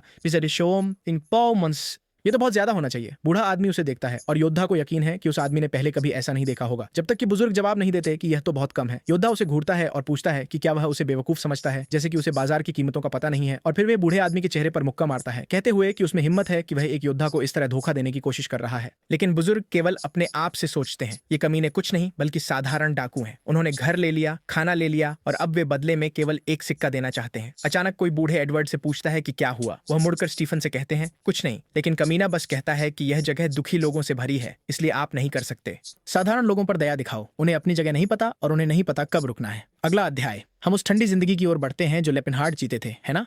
सिर्फ पतला और हड्डियों वाला। लेकिन देखो, असली बात यह है कि उसके पास एक मुस्कुराती हुई सुनहरे बालों वाली एल्फ लड़की थी, है ना? उसने एक बार उससे कहा था कि वह एक सुंदर तराशी हुई तलवार की तरह सुंदर है। अब आईने में देखते हुए वह सोचता है कि वह किस तरह के शापित गोलेम में बदल गया है। कम से कम अब वह बहुत लंबा हो गया है। वह हिस्सा बहुत अच्छा है। इस समय साइरस की उम्र लगभग 70 साल होनी चाहिए। मानव वर्षों में ये लगभग 17 है, लेकिन एल्व्स बहुत लंबे समय तक जीते हैं। और यह वासिली के दक्षिणी क्षेत्र में क्रोन शहर है। उसे अगले साल बेचा जाना है और अभी वह शायद चेटेन क्षेत्र के दास घर में है। वह सोचने लगता है कि क्या उसे सबसे पहले वहां जाकर नीलामी को नष्ट कर देना चाहिए और उसे वापस ले आना चाहिए। लेकिन अगर वह ऐसा करता है तो वह अपने ही रास्ते में हस्तक्षेप करेगा, भविष्य के साथ बहुत ज्यादा छेड़छाड़ करेगा। ध्यान आकर्षित करने के बजाय पैसा कमाना ज्यादा समझदारी होगी। समस्या यह है कि एक एल्वन गुलाम की कीमत बहुत अधिक होती है और अभी उसके पास 30 चांदी के सिक्कों से भी कम है, जिनमें से अधिकांश पहले ही आवास पर खर्च हो चुके हैं। लेकिन वास्तव में इनमें से कोई भी बात मायने नहीं रखती। उसके पास शरीर है, उसने तकनीकों में महारत हासिल कर ली है और उसके पास भविष्य की यादें हैं। इसके अलावा उसे पास में स्थित एक खंडहर के बारे में पता है। फिर से स्टीफन की ओर कट होता है, जो टॉड से पूछता है कि क्या उसने अवशेष ढूंढ लिए हैं। टॉड उसे थोड़ा समय देने के लिए कहता है। टॉड एक जादूगर है जो अन्वेषण और ट्रैकिंग में विशेषज्ञ है, जिसे उन्होंने काम पर रखा है। खिड़की से स्टीफन पूछता है कि क्या उसे स्थान के बारे में यकीन है। टॉड कहता है, मुझ पर विश्वास करो, ये वही जगह है जहां प्रसिद्ध तलवारबाज क्लॉड वॉन लियोटा ने एक बार खोज की थी। अब वापस लेपिनहार्ट पर। क्रोन शहर छोड़े हुए उसे 3 दिन हो चुके हैं। उसका यह शरीर अद्भुत है। वह बिना भूख, बिना ठंड के घंटों तक सीधे चल सकता है। उसकी सहनशक्ति असीमित है। इसके अलावा उसके पास अपने पिछले जीवन से एक कौशल है जिसे आर्टिफिशियल फैंटास्मागोरिया कहा जाता है। ये उसे किसी भी चीज को पूरी तरह से याद रखने की अनुमति देता है, जैसे कि यह कल ही हुआ हो। और उस पिछले जीवन में उसने एक बार टॉड नामक एक जादूगर से मुलाकात की थी, जिसने हाउस अल्टियन के खंडहरों का उल्लेख किया था। उस स्मृति का उपयोग करके वह और साइरस वहां गए और टॉड की टीम द्वारा अनदेखा किया गया खजाने का पूरा भंडार पाया। सब कुछ बेचकर वे 2000 से अधिक सोने के सिक्के इकट्ठा करने में सफल रहे। तो हाँ, वहीं जाना चाहिए। पहाड़ की छोटी से वह कार्टेल गांव को देखता है। हमेशा की तरह बिल्कुल वैसा ही दिखता है। गांव में नीचे एक बूढ़ा आदमी पूछ रहा है कि उन्हें क्या करना चाहिए। मौत की घाटी एक ऐसी जगह है जहां किसी को भी कभी नहीं जाना चाहिए। एक और बुजुर्ग जवाब देते हैं कि वे कुलीन कमीने उनसे मार्गदर्शक के लिए भीख मांगते हैं। अगर उन्होंने मना कर दिया तो इसके परिणाम होंगे। दाएं ओर एक आदमी कहता है कि उनके बॉस को इस जगह की तलाश में चोट लग गई। दूसरा आदमी गुस्से में चिल्लाता है कि रईस लोग घिनौने होते हैं। इसी बीच एक आदमी धनुष निकालता है और कहता है कि वह जाएगा। वो गांव का सबसे अच्छा पर्वतारोही है, कोई और ये नहीं कर सकता। उसकी पत्नी और बेटी रोने लगी जबकि वह सोच रहा था कोई मुझे बचा ले। जीवस पिच इकॉमर नहीं, मैं सच में ये नहीं करना चाहता। बाकी लोग हालांकि उसकी पीठ थपथपा रहे हैं, कह रहे हैं कि उसके पास विजेता का दिल है, निश्चित रूप से वह इसे कर लेगा। और फिर अचानक लेपिनहार्ट की शक्ल खिड़की में दिखाई देती है और वह कहता है कि वह जाएगा। वह आदमी चिल्लाता है, उसका धन्यवाद करता है, लेकिन फिर धनुष तान कर घूम जाता है। पूछता है कि वह कौन है। हमारा लड़का शांतिपूर्वक जवाब देता है, मैं बस एक यात्री हूँ, गलती से आपकी बातचीत सुन ली। वह कमरे में कदम रखता है और वे पूछते हैं कि क्या वह इस क्षेत्र से परिचित है। वह सिर हिलाकर सहमति जताता है। लोग कहते हैं कि यह असंभव है। अगर वह वास्तव में जगह को जानता होता तो वह मौत की घाटी में जाने के लिए कभी सहमत नहीं होता। लेकिन हमारा लड़का बस उन्हें बताता है कि वह पहले भी वहां जा चुका है, इसलिए वह चिंतित नहीं है। इस बीच वह सोच रहा है कि ये कमीने कितने भाग्यशाली हैं। उसने अभी अभी उनमें से एक की जान बचाई है। मौत की घाटी यही लोग इसे कहते हैं, लेकिन सच्चाई ये है कि ये एक कालकोठरी है, सिल्वर युग का एक अवशेष जो लंबे समय से भुला दिया गया है। 50 साल पहले एक योद्धा ने 45 साल की उम्र में अपनी आभा को जागृत किया, जो उस समय युवा माना जाता था। समस्या यह थी कि अपनी सारी प्रसिद्धि के साथ वह अपनी सीमाओं को भूल गया। वह अकेले ही मौत की घाटी में प्रवेश कर गया और मारा गया, और उसके साथ अल्टियन की दानवी तलवार के रूप में जानी जाने वाली पौराणिक तलवार उन खंडहरों में गहराई में खो गई। तब से ये कहानी एक मिथक की तरह सुनाई जाती रही है। और अब अचानक हमारा आदमी उस समूह के साथ चल रहा है, स्टीफन की टीम। एल्फ लड़की बहुत उत्साहित है, कह रही है कि वह घोड़े पर सवार होते समय बहुत शालीन दिखता है। वह जवाब देता है कि रिल्शा के शब्द उसे सच्ची खुशी देते हैं। लेपिनहार्ट बस किनारे से देख रहा है, ये महसूस करते हुए कि ये लोग अपनी जिंदगी का सबसे अच्छा समय बिता रहे हैं। समूह में एक लाल बालों वाली लड़की है जिसका नाम सिलन है। वह देखता है कि वह सुंदर और युवा है, लेकिन वह सोचने लगता है कि क्या वह वास्तव में उच्च स्तर के उपचार मंत्र कर सकती है। असल में ये सब भूल जाओ। हमारा लड़का मानता है कि उसे विश्वास नहीं हो रहा कि वह अब भी एक आदमी है। ये अजीब है। वह बस टॉड से बात करने का मौका ढूंढ रहा है, जो अपने पिछले जीवन में लेपिनहार्ट का बड़ा प्रशंसक था जब वह एक प्रतिभाशाली जादूगर था। लेकिन अब वह साइलन और टॉड के बीच कुछ अजीब तनाव महसूस कर रहा है। वह सोचता है क्या टॉड को प्यारी वाली पसंद है। फिर सिर हिलाता है, कोई रास्ता नहीं। टॉड कभी उस तरह का आदमी नहीं था। अचानक टॉड उसके पास आता है और कहता है कि उसने उनका गाइड बनने का निर्णय लेकर एक शानदार फैसला किया। गांव में बाकी सभी लोग स्वयं सेवक बनने से बहुत डरते थे। लेपिनहार्ट जवाब देता है कि यह स्वाभाविक है कि वे डरे हुए होंगे, लेकिन फिर एडवर्ड बीच में आता है, कहता है कि डर का कोई मतलब नहीं है, खासकर जब वे पूरे राज्य के सबसे बहादुर शूरवीरों के साथ यात्रा कर रहे हैं। हमारा लड़का पहले से ही इस घमंडी मूर्ख की खोपड़ी कुचलने की इच्छा से लड़ रहा है। स्पष्ट रूप से वह आदमी सोचता है कि वह वास्तव में जितना है उससे कहीं ज्यादा मजबूत है। तभी अचानक जंगल में एक अजीब आवाज गूंजती है। पेड़ कांपने लगते हैं, कुछ उठता है और फिर ऊपर छिपी हुई हरपीज आसमान से नीचे झपटती है। प्राणी तुरंत समूह की ओर गोता लगाते हैं, जो सभी को स्थिति में आने के लिए चिल्लाने लगते हैं। ये एक घात है। उनमें से एक नीचे की ओर पंजा मारता है, जबकि रेलशा कहती है कि इन जानवरों में स्टीफन जैसे धन्य व्यक्ति पर हमला करने की हिम्मत है। उसी समय टॉड एक जलती हुई आग की जंजीर बुलाता है, हवा को रोशन करता है और राक्षस उड़ान के बीच में आग की लपटों में घिर जाते हैं। इस बीच प्यारा सिलिन, इस समय का फेम बॉय, पूरी टीम के लिए हील्स और बफ्स दे रहा है और लेपिनहार्ट वो बस एक तरफ खड़ा देख रहा है। वो मानता है कि वे वास्तव में इतने बुरे नहीं हैं। उनकी तलवारबाजी उसकी उम्मीद से बेहतर है। बिल्कुल, ये एक जादूगर के दृष्टिकोण से है। लड़ाकों के रूप में वे अभी भी काफी खराब हैं। कोई आश्चर्य नहीं कि जेरार्ड हमेशा उन तकनीकों पर गर्व करता था जो उसने सिखाई, लेकिन हमेशा की तरह इसमें एक पेंच है। एक हार्पी गठन तोड़कर उन ऑर्क्स की ओर बढ़ती है जो सामान ले जा रहे हैं, लेकिन उसे चेहरे पर इतनी जोरदार मुट्ठी लगती है कि वह हवा में ही भाप बन जाती है। जैसा कि उसने उम्मीद की थी, कोई भी उन लोगों की रक्षा करने की चिंता नहीं कर रहा है। टॉड के अनुसार यहीं पर आखिरी व्यक्ति मरा था, लेकिन इस समूह का नेता स्टीफन है, जो अल्टियन परिवार का सदस्य है। कुछ सैनिक, यार वे अच्छा प्रदर्शन नहीं कर रहे हैं, वे हार्पियों द्वारा चीर दिए जा रहे हैं। लेपिनहार्ट देखता है कि स्टीफन वास्तव में बुरा व्यक्ति नहीं है, लेकिन वह स्पष्ट रूप से अपने बगल में खड़े लोगों की रक्षा करते हुए नहीं लड़ता, और शायद यही है जो वास्तव में किसी को बुरा व्यक्ति बनाता है। तभी पार्टी का प्यारा फेम बॉय सिलिन सबको पेड़ों में छिपने के लिए कहता है। यहाँ बाहर बहुत खतरनाक है। हमारा लड़का सोचता है कि कम से कम इस समूह में कोई तो अच्छा है। हार्पीज एक और हमले की लहर छोड़ती है। लेपिनहार्ट बचने की भी कोशिश नहीं करता, वह बस वहीं खड़ा रहता है, उन्हें मारने देता है, जब तक कि एक वार उसकी आंख में नहीं लग जाता। बेचारा सोचता है कि क्या उसके पास अब भी कोई आंसू बचे हैं इतने सारे प्रशिक्षण के बाद। थोड़ी देर बाद स्टीफन पूछता है कि क्या कोई नुकसान हुआ है, क्या जादूगर और पुजारी सब सुरक्षित हैं। एक सैनिक जवाब देता है, हाँ, और तभी हमारे लड़के को एहसास होता है कि उन्हें उसकी या बाकी समूह की कोई परवाह नहीं है। तभी स्टीफन अपना हाथ उठाता है और गर्व से घोषणा करता है कि उन्होंने अपनी ताकत साबित कर दी है और अब वे इस शानदार जीत के बाद आराम कर सकते हैं। लेपिनहार्ट इस मौके का फायदा उठाकर टॉड के पास जाता है और आग के जादू के लिए उसका धन्यवाद करता है। इसने वास्तव में सभी को बचा लिया। वो कहता है कि उसने सुना कि टॉड एडेल्फिया मैजिक टावर से एक जादूगर है और वास्तव में उसका एक दोस्त भी है जो वहां पढ़ाई करता है। टॉड पूछता है कि उसका दोस्त कौन है। हमारा लड़का जवाब देता है, उसका नाम लेपिनहार्ट है। क्या तुम उसे जानते हो? टॉड कहता है, हाँ, मैं लेपिनहार्ट को जानता हूँ।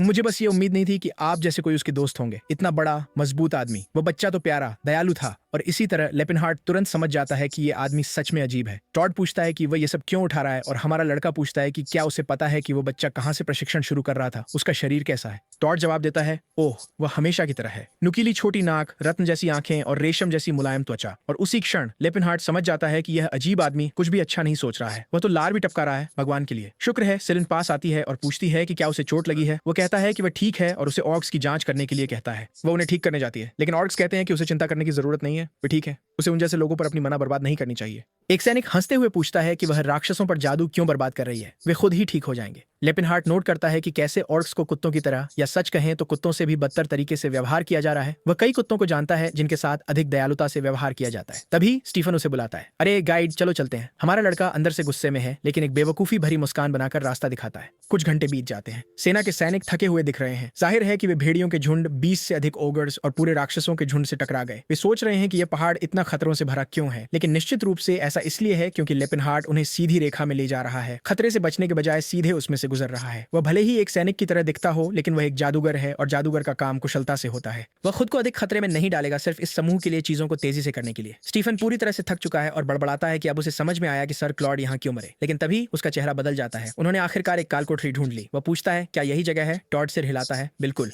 जवराती प्राचीन खंडहर फाल्टन के। समूह आगे बढ़ता है और एक विशाल दरवाजे के सामने रुकता है। टॉड उसे खोलता है, प्रवेश द्वार की जांच करता है और कहता है कि यह सुरक्षित लगता है, वे आगे बढ़ सकते हैं। स्टीफन समूह को इकट्ठा करता है, सभी को तैयार होने के लिए कहता है। समय आ गया है, वे अंदर जा रहे हैं। लेपिनहार्ट कहता है कि वह बाहर इंतजार करेगा, लेकिन स्टीफन उसे इशारा करके कहता है कि उसका काम हो गया है, वह जा सकता है। हमारा लड़का विरोध करता है, अरे यार, ये जंगल राक्षसों से भरा हुआ है, मैं यहाँ मर जाऊंगा। स्टीफन कंधे उचकाता है, खैर, तुमने जगह ढूंढ ली, हम बाद में तुम्हारी मदद के लिए किसी को भेज देंगे, जो लेपिनहार्ट को और भी गुस्सा दिला देता है। तो क्या, अगर उन्होंने जगह नहीं ढूंढी होती तो वे उसे छोड़ ही देते। फिर स्टीफन अपनी टीम की ओर मुड़ता है और एक प्रेरणादायक भाषण देता है। कहता है कि उन दरवाजों के पीछे एक महान योद्धा विश्राम कर रहा है और आज वे उसकी विरासत का सम्मान करेंगे। हर कोई नायकों की तरह मुस्कुराते हुए आगे बढ़ता है, जबकि लेपिनहार्ट बस उन्हें कहता है शुभकामनाएं। दरवाजा उनके पीछे बंद हो जाता है और तभी उसकी योजना शुरू होती है। ये खंडहर राक्षसों और भटकती आत्माओं से भरा हुआ है, लेकिन अतीत में ये एक सैन्य अड्डा था। ये साधारण दिख सकता था, लेकिन सिल्वर युग की तकनीक बेहद उन्नत थी।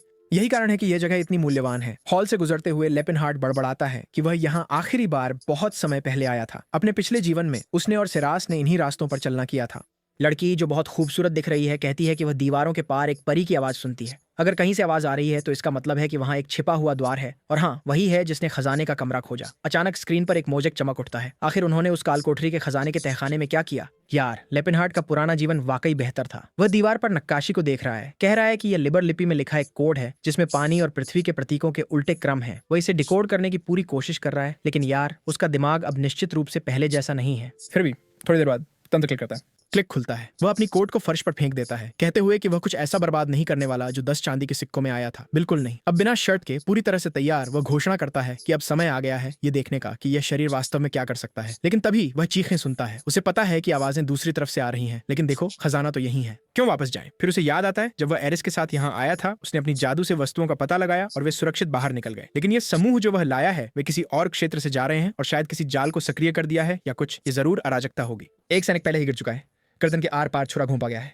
सर थॉमस, स्टीफन चिल्लाता है, लेकिन वह आदमी पहले ही जा चुका है। फिर गुफा के पीछे वह उसे देखता है। वह क्या है? एक दृश्य जो अंधेरे से चमकता है और एक राक्षस पत्थर की दीवार से बाहर आता है, और वह अकेला नहीं है, वहां 3 है। स्टीफन तुरंत समझ जाता है कि वे इसे जीत नहीं सकते। कोई इंसान ऐसी चीज का सामना नहीं कर सकता। इस बीच साइलेंट घायल सैनिकों पर उपचार मंत्र डाल रहा है। वे सभी उसका धन्यवाद कर रहे हैं, कह रहे हैं कि वे उसके कारण जीवित हैं। लगभग उसे कह दिया, चलो ईमानदार रहें। साइलेंट बड़बड़ाता है कि वही जाल था जिसने वास्तव में उन्हें बर्बाद कर दिया, और टॉड को सभी को बचाने के लिए धन्यवाद देता है। लेकिन टॉड कहता है कि उसने केवल उन्हें गिरने से बचाया। असली खतरा तो आगे है।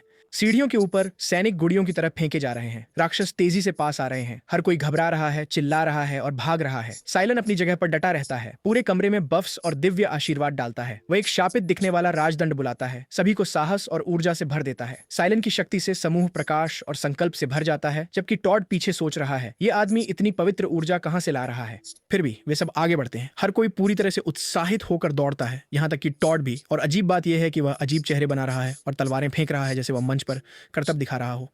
इस बीच रेलकिया एक राक्षस पर हमला करती है, या कम से कम वह कोशिश करती है। उसे पीठ में ड्रॉप किक किया जाता है, पेट में मारा जाता है और दीवार में फेंक दिया जाता है। मुश्किल से होश में वह कहती है कि उसे उम्मीद है कि वह मास्टर स्टीफन की मदद कर पाई। कम से कम वह आदमी कायर नहीं है। वह उसे बताता है कि उसने बहुत अच्छा किया और अब से वह उस पर भरोसा कर सकती है। कहने को तो वह थोड़ा कमीना है, लेकिन कम से कम वह लड़ सकता है। वह एक साफ वार करता है और राक्षस को खत्म कर देता है। सभी हैरान हैं, कहते हैं कि वे वास्तव में महान योद्धा स्टीफन पर भरोसा कर सकते हैं। वह सभी से ध्यान केंद्रित करने के लिए कहता है, यही वह स्थान है जहाँ सर क्लॉड का अंत हुआ। लेकिन तभी ऊपर से एक आग का विस्फोट होता है और छत से पत्थर बरसने लगते हैं। चीजें अचानक तेजी से बढ़ गईं। आग से एक और राक्षसी जानवर प्रकट होता है, इस बार एक जलती हुई संस्करण। प्राणी आगे बढ़ता है, सैनिकों को इधर उधर फेंकता है। लोग पीछे हटने के लिए चिल्ला रहे हैं और पूरा समूह भागने लगता है। आप सोचेंगे कि स्टीफन घबरा जाएगा, लेकिन नहीं, वो गुर्राता है, मैं इस तरह से नहीं जाऊंगा। अपनी तलवार को कसकर पकड़ते हुए वो कसम खाता है कि वह उस राक्षस को सबको बर्बाद नहीं करने देगा। वह हाउस अल्टियन का नाम और दृढ़ता का खिताब धारण करता है। वह आगे बढ़ता है और एक शक्तिशाली तलवार का वार करता है। ऐसा लगता है कि उसने उस चीज को काट दिया, लेकिन वास्तव में धड़ाम, राक्षस उसे चेहरे पर थप्पड़ मारता है और वह हवा में घूमता है। वह जमीन पर कचरे की बोरी की तरह गिरता है और बेहोश हो जाता है। कम से कम सिलन वहां है। उसके हाथ पवित्र जादू से चमक रहे हैं और वह चिल्ला रहा है कि स्टीफन जाग जाए, या वास्तव में नहीं। साइलन ने सीधे बॉस दानव पर पवित्र शक्ति से हमला किया, उसे एक बड़े स्टाफ से सिर पर मारा। समस्या? प्राणी मरा नहीं। ये धीरे धीरे मुड़ा और उसकी आंखों में आंखें डाल दी, और अब सिलन सच में डर के मारे कांप रहा है। राक्षस तेजी से आ रहा है। बेचारा सिलन अपनी आंखें बंद कर लेता है, जैसे भाई तुम बेहतर होगा कि बचने की कोशिश करो या कुछ करो। लेकिन अचानक राक्षस पीछे की ओर उड़ता है। सिलन अपनी आंखें खोलता है और वहां वह है, एकदम ताकतवर, उस समय का नायक। वह दिन की वाइफू को बचाने के लिए यहाँ है। खैर, जब कोई महिला नहीं होती तो आप फेम बॉय को बचाते हैं, है ना? लेपिनहार्ट बस वहां खड़ा है जैसे कोई बॉस, आराम से सोच रहा है कि क्या वह राक्षस सच में सिर्फ एक पंच से मर गया। अपने पिछले जीवन में उसे ऐसा करने के लिए एक बड़ा जादुई चक्र बुलाना पड़ता। अब ये सब समझ में आता है कि उस लड़ाई के दौरान टेजरान ने उसके सिर पर क्यों मारा। उसके पीछे देखता है, वह देखता है कि शूरवीरों की हालत कैसी है। हर एक बर्बाद हो चुका है, लेकिन फिर उसी जगह से जहां राक्षस निकले थे एक झुंड मृत आत्माओं का अंदर आने लगता है। साइलन और टॉड जमे हुए हैं, आंखें चौड़ी, फुसफुसाते हुए। ये आदमी आखिर है कौन? इस बीच लेपिनहार्ट आगे बढ़ता है, अपनी बाहों में एल्फ लड़की को संभाले हुए, बस आराम से राक्षसों को रास्ते से हटाते हुए। हाँ, इस बिंदु पर उसका फेटिश उजागर हो चुका है। बाद में स्टीफन आधा टूटा हुआ सा जागता है और एडवर्ड, हाँ जेरार्ड नहीं, पता चला कि तुम सही थे और वे एक ही व्यक्ति नहीं है, पूछता है कि क्या वह ठीक है। सभी मरे हुए राक्षसों को देखकर स्टीफन पूछता है कि यह सब क्या हुआ। किसी ने उसे जानकारी दी होगी, क्योंकि अब वह हिला हुआ उलझन में है और उस बड़े आदमी को घूर रहा है जिसने सब कुछ खत्म कर दिया। वह लेपिनहार्ट के पास जाता है और माफी मांगता है, कहता है कि उसने इतने महान योद्धा को नहीं पहचाना और उसका नाम पूछता है। हमारा लड़का लगभग लेपिनहार्ट कह देता है, लेकिन समझ जाता है कि टॉड तुरंत पहचान लेगा, इसलिए वह कहता है कि उसका नाम लेपिन है। एडवर्ड अपना सिर खुजला रहा है, उसने ये नाम कभी नहीं सुना। अगर यह व्यक्ति कोई प्रतिष्ठित कुलीन या योद्धा होता तो निश्चित रूप से वह जानता। स्टीफन पूछता है कि वह किस कुलीन घर से है। लेपिन जवाब देता है, किसी से नहीं। और अब स्टीफन और भी ज्यादा गुस्से में है। उसके लिए ये कुछ हद तक समझ में आता था कि वह आदमी एक कुलीन था जिसने अपने पूरे जीवन में अनंत संसाधनों के साथ प्रशिक्षण लिया, लेकिन अगर वह सिर्फ एक साधारण आदमी है और फिर भी इतना शक्तिशाली है तो यह अपमानजनक है। तो स्टीफन कुछ बड़बड़ाता है, ठीक है मैं समझ गया, तुम अंत में आए और जो बचा था उसे संभाल लिया। कम से कम वह कड़वाहट से जोड़ता है, मेरे पास जो थोड़ी सी भी कौशल है वह किसी काम आई। लेपिनहार्ट उसे अनदेखा कर देता है, कहता है कि उस मुक्के ने उसकी याददाश्त को गड़बड़ कर दिया, लेकिन कम से कम अब उसने देख लिया कि वह वास्तव में कितना बेकार है। बेशक स्टीफन आपा खो देता है, चिल्लाते हुए कि वह हाउस 13 का सम्मान दिखाना बेहतर होगा। एडवर्ड घबरा रहा है, स्टीफन से कह रहा है कि शांत हो जाओ, उससे लड़ाई मत करो यार। वो चीजों को ठीक करने की कोशिश करता है। लेपिन शायद शाही शिष्टाचार नहीं जानता, आखिरकार वह एक साधारण व्यक्ति है। स्टीफन एक सांस लेता है, खुद को शांत करता है और कहता है ठीक है, लेकिन फिर वह पूछता है उसे किसने प्रशिक्षित किया। लेपिनहार्ट बस कंधे उचकाता है, थोड़ा यहाँ थोड़ा वहां। हाँ, वह यह मानने वाला नहीं है कि उसने जेरार्ड के तहत प्रशिक्षण लिया। वह आदमी पूरे क्षेत्र में प्रसिद्ध है। स्टीफन बड़बड़ाता है कि बिना उचित प्रशिक्षण या असली गुरु के किसी का इतना मजबूत होना लगभग असंभव है, लेकिन लेपिनहार्ट इसे बंद कर देता है। क्यों ना तुम मुझे पूछताछ करना बंद करो और अपने घायल लोगों की जांच करो। एडवर्ड यह सब चुपचाप देख रहा है। वो देखता है कि यह आदमी कितनी आसानी से किसी को भी आदेश दे रहा है। वह स्पष्ट रूप से खुद को किसी प्रतिष्ठा वाले व्यक्ति की तरह पेश करता है। कम से कम वह लोगों को आदेश देने का आदी तो जरूर है। शायद यह अहंकार है या शायद वह किसी अन्य देश का शाही व्यक्ति है। जब लेपिनहार्ट घायलों की ओर इशारा करते हुए स्टीफन को अपना काम करने के लिए कह रहा है, एडवर्ड बस देखता रहता है। यह आदमी सिर्फ आत्मविश्वासी नहीं था, उसे उम्र के अंतर या रैंक की भी परवाह नहीं थी। उसे शक्ति से आना पड़ा। तभी सिलेन आता है और लगभग अपनी गर्दन मोड़ते हुए उसे देखने के लिए मुड़ता है। रुको, तुम्हारा नाम सच में लेपिन है? आपकी लंबाई कितनी है? लेपिनहार्ट जवाब देते हैं, 6 foot 3 inch. Silent Christmas tree की तरह चमक उठता है। पीछे हटो साइलेंट मेरे दोस्त, उसे एल्फ लड़कियां पसंद हैं। अभी चमकती आंखों से साइलेंट पूछता है, मुझे आपके जैसा शरीर कैसे मिलेगा? लेपिनहार्ट आह भरते हैं और कहते हैं, बस बहुत सारा भारी सामान उठाया, बस इतना ही। छोटा बदमाश बस चमकना बंद नहीं करता। कहता है कि सच में कोई भी कभी अपने रहस्य साझा नहीं करता। किसी तरह लेपिनहार्ट को पहले से ही पता था कि इस लड़के ने अपने परिवार को तब खो दिया था जब वह अभी बच्चा था और उसे उन अनाथालय आदेशों में से एक द्वारा या कुछ इसी तरह से अपनाया गया था। उसके प्यारे छोटे चेहरे को देखकर शायद उसे अन्य बच्चों द्वारा बहुत तंग किया गया होगा। शायद इसीलिए वह उस चीज की लालसा करता है जो उसके पास नहीं है, एक कठोर रूप और एक मजबूत शक्तिशाली शरीर। समस्या यह है कि खैर यह काफी स्पष्ट है कि वह ज्यादा नहीं बढ़ा, कोई मांसपेशी विकसित नहीं हुई और उसकी आवाज अभी भी काफी स्त्रीलिंग लगती है। और अजीब बात यह है कि जितना अधिक उसने अपने शरीर को प्रशिक्षित किया उतनी ही उसकी गुप्त ऊर्जा बढ़ती गई। वह वहां खड़ा होकर हमारे लड़के को घूरता है और बड़बड़ाता है, वह कितना लंबा और सुंदर है और निश्चित रूप से हमारा लड़का पहले से ही छाया में गायब होने की कोशिश कर रहा है। बेचारा लेपिनहार्ट अजीब तरह से कहता है कि वे बाद में बात करेंगे, लेकिन वह आदमी उसे अकेला नहीं छोड़ता। फिर वह कहता है कि वह बाहर का रास्ता देखने जा रहा है और जाहिर है स्टीफन तुरंत कहता है कि वह भी जाएगा। वह पूछता है कि क्या यह ठीक है और लेपिनहार्ट कंधे उचकाते हुए कहता है कि वह जो चाहे कर सकता है। जब वे चल रहे होते हैं तो स्टीफन चुपचाप गुस्से में होता है। वो यह स्वीकार नहीं कर सकता कि उसे बचाने वाला वही था। वह आदमी एक घमंडी कमीना था और जैसे ही वे और राक्षसों से टकराएंगे वह उसे अपमानित करने की योजना बना रहा था, उसे घुटनों पर गिराकर भीख मंगवाने की। खैर योजना तो यही थी जब तक कि उसे गर्दन पर चोट नहीं लगी और वह बेहोश नहीं हो गया। लेपिनहार्ट उसे देखता है और शांतिपूर्वक कहता है, थोड़ी देर सो जाओ, ठीक है। उसी समय कुछ जीव पीछे से चुपके से आते हैं, काटने के लिए जबड़े खोलते हुए। लेपिनहार्ट आराम से उन्हें एक तरफ धकेलते हुए गलियारे से गुजरते हैं, एक दरवाजे की ओर बढ़ते हैं और एक शेल्फ की तलाश करते हैं। सोचते हैं कि सोने के सिक्के और कीमती सामान कहाँ हैं। एक विशेष रूप से उपयोगी वस्तु जो उन्हें मिलती है वह एक जादुई थैला है। इसके अंदर रखी कोई भी चीज सामान्य से 10 गुना हल्की हो जाती है। लेपिनहार्ट को यह भी पता है कि कहीं पास में जादुई शक्ति का नीलम बैकफ्लो डैगर है, साथ ही और भी कई शानदार चीजें हैं। थोड़ी देर बाद स्टीफन जागने लगता है, कराहते हुए पूछता है कि अभी क्या हुआ। हमारा लड़का पास आता है और कहता है, कुछ बदमाशों ने तुम्हें बेहोश कर दिया यार, लेकिन चिंता मत करो, अगर ऐसा फिर से होता है तो मैं संभाल लूंगा। स्टीफन अभी भी लड़खड़ाते हुए कमजोर आवाज में बुदबुदाते हैं, धन्यवाद। लेपिनहार्ट जवाब देते हैं, मुझ पर भरोसा रखो, मैं शायद तुम्हें फिर से बेहोश कर दूंगा। हाँ, अगले ही पल वह आदमी फिर से फर्श पर पड़ा है, उसके सिर पर 3 गुमड़े हैं। वह उठता है, अपना सिर मलते हुए सोचता है कि क्या हो रहा है। वह सुनिश्चित है कि उसकी सुरक्षा हमेशा तैयार है, तो वह अचानक कैसे बेहोश हो जाता है। थोड़ी देर बाद समूह फिर से चलने लगता है और साइलन लेपिनहार्ड की ओर देखता है और पूछता है, क्या तुम शाही परिवार का हिस्सा हो? हमारा लड़का कहता है, नहीं, वह सिर्फ एक साधारण व्यक्ति है। लेकिन साइलन उलझन में दिखता है। मेरा मतलब है, यह आदमी बेहद शक्तिशाली है। जिस तरह से वो बोलता है उसमें ज्ञान है। ऐसा लगता है जैसे वह खुद को सबके ऊपर देखता है। ये किसी साधारण पृष्ठभूमि से आने वाले व्यक्ति के लिए सामान्य नहीं है। लेपिनहार्ड को एहसास होता है, हाँ, जो व्यक्ति 22 साल का होना चाहिए, शायद वह सभी के साथ थोड़ा ज्यादा ऊंचा और शक्तिशाली व्यवहार कर रहा है। इसे थोड़ा कम करना एक अच्छा विचार हो सकता है।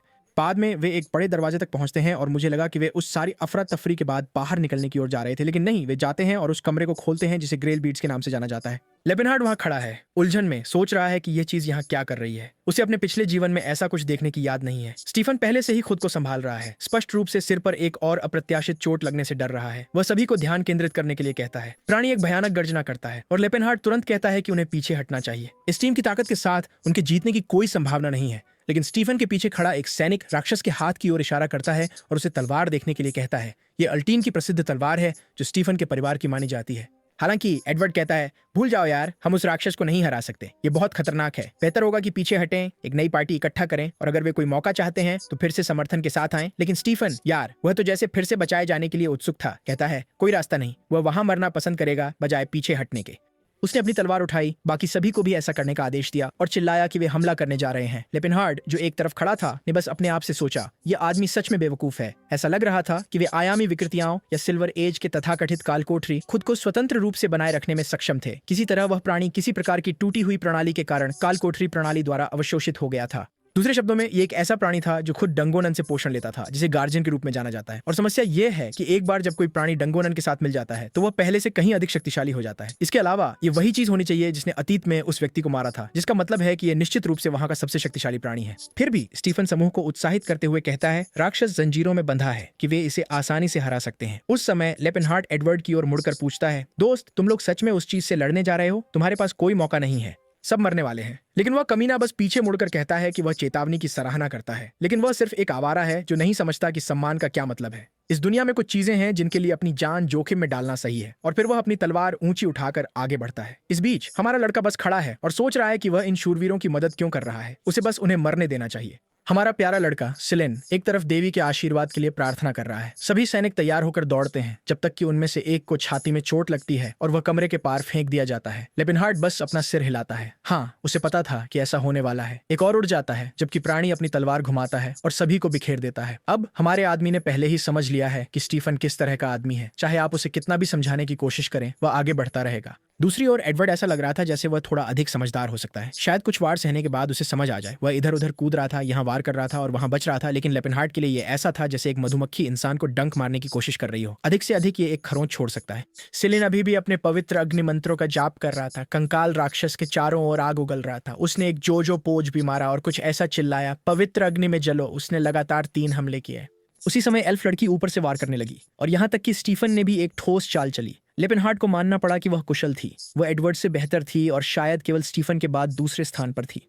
टॉड को जादू करते हुए देखकर उसने सोचना शुरू किया कि शायद वे उस आदमी को कम आंक रहे थे, शायद वे इसे कर सकते थे। टॉड ने एक बवंडर डाला। जानवर को पकड़ने वाली जंजीरें टूटने लगीं, लेकिन फिर उसने किसी अजीब समझ से बाहर की भाषा में बोलना शुरू कर दिया। और हाँ, निश्चित रूप से वह चरण 2 के लिए संकेत था। सभी पीछे की ओर उड़ गए। लेपिनहार्ड का चेहरा तुरंत बदल गया। पहला सैनिक तुरंत इज्जुके हो गया और कई अन्य काट दिए गए या एक तरफ फेंक दिए गए। लेकिन आदमी स्टीफन को श्रेय देना चाहिए, उसमें हिम्मत थी। वह फिर से राक्षस को घेरने की कोशिश में गया और सीधे पेट में एक वार लिया जिसने उसे जोर से उड़ा दिया। एडवर्ड ने उसका नाम चिल्लाया, लेकिन स्टीफन बस खड़ा हो गया, खून से लथपथ और मुश्किल से खड़ा, और कहा, मैं ठीक हूं, मुझ पर विश्वास करो। वे फिर से आगे बढ़े। अब एल्सिया वह किक और वॉर के बवंडर के साथ आई, सीधे राक्षस पर निशाना साधते हुए। लेकिन निश्चित रूप से उसे साइड से एक वार लगा और बाकी सभी के साथ आग की लपटों से झुलस गई। दूर से सिलिन ने देखा कि लपटें उनकी ओर बढ़ रही थीं, लेकिन चिंता मत करो, चार्ड ने समय पर वाइफू को बचा लिया, उसे रास्ते से हटा दिया। उसने माफी भी मांगी, कहा कि वह जल्दी प्रतिक्रिया नहीं कर सका क्योंकि वह विचलित हो गया था। लेकिन असली समस्या अब यह थी कि वह उस जानवर के खिलाफ अकेला खड़ा था। तभी उसने अपनी आभा को सक्रिय करना शुरू किया, कहते हुए कि वह जिज्ञासु था। वह जानना चाहता था कि यह शरीर जिसने 10 साल से अधिक समय तक प्रशिक्षण लिया वास्तव में क्या कर सकता है। अगर वह अभी भी सिर्फ एक जादूगर होता तो वह कभी ऐसा जोखिम नहीं उठाता, खासकर अपनी जान को खतरे में डालकर। लेकिन अब वह एक योद्धा था। वह केवल तभी वास्तव में जीवित महसूस करता था जब वह ऐसे दुश्मन का सामना करता था जहां जीत की गारंटी नहीं होती। इसलिए वह आगे बढ़ा और कहा कि अगर उसका गुरु यहां होता तो उसे गर्व होता। उसने शुरुआत में ही एक केंद्रित विस्फोट किया, लेकिन प्राणी ने तेजी से पलटवार किया और लेपिनहार्ड को बचना पड़ा।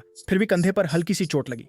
धातु के हथियार कुछ नहीं कर सकते थे, लेकिन जादू वो उस पर अब भी काम करता था। पलक झपकते ही वह जानवर के पीछे था, लेकिन राक्षस ने अचानक से उल्टा किक मारा और उसे सीधे दीवार में फेंक दिया। सिलिन ने घबराहट में चीख मारी, लेकिन लेपिन धुएं से ऐसे बाहर निकला जैसे कुछ हुआ ही नहीं, अपनी गर्दन को चटकाते हुए। हमारा प्यारा फेम बॉय पूरी तरह से डर गया था यार। इस आदमी के शरीर की मजबूती अविश्वसनीय थी।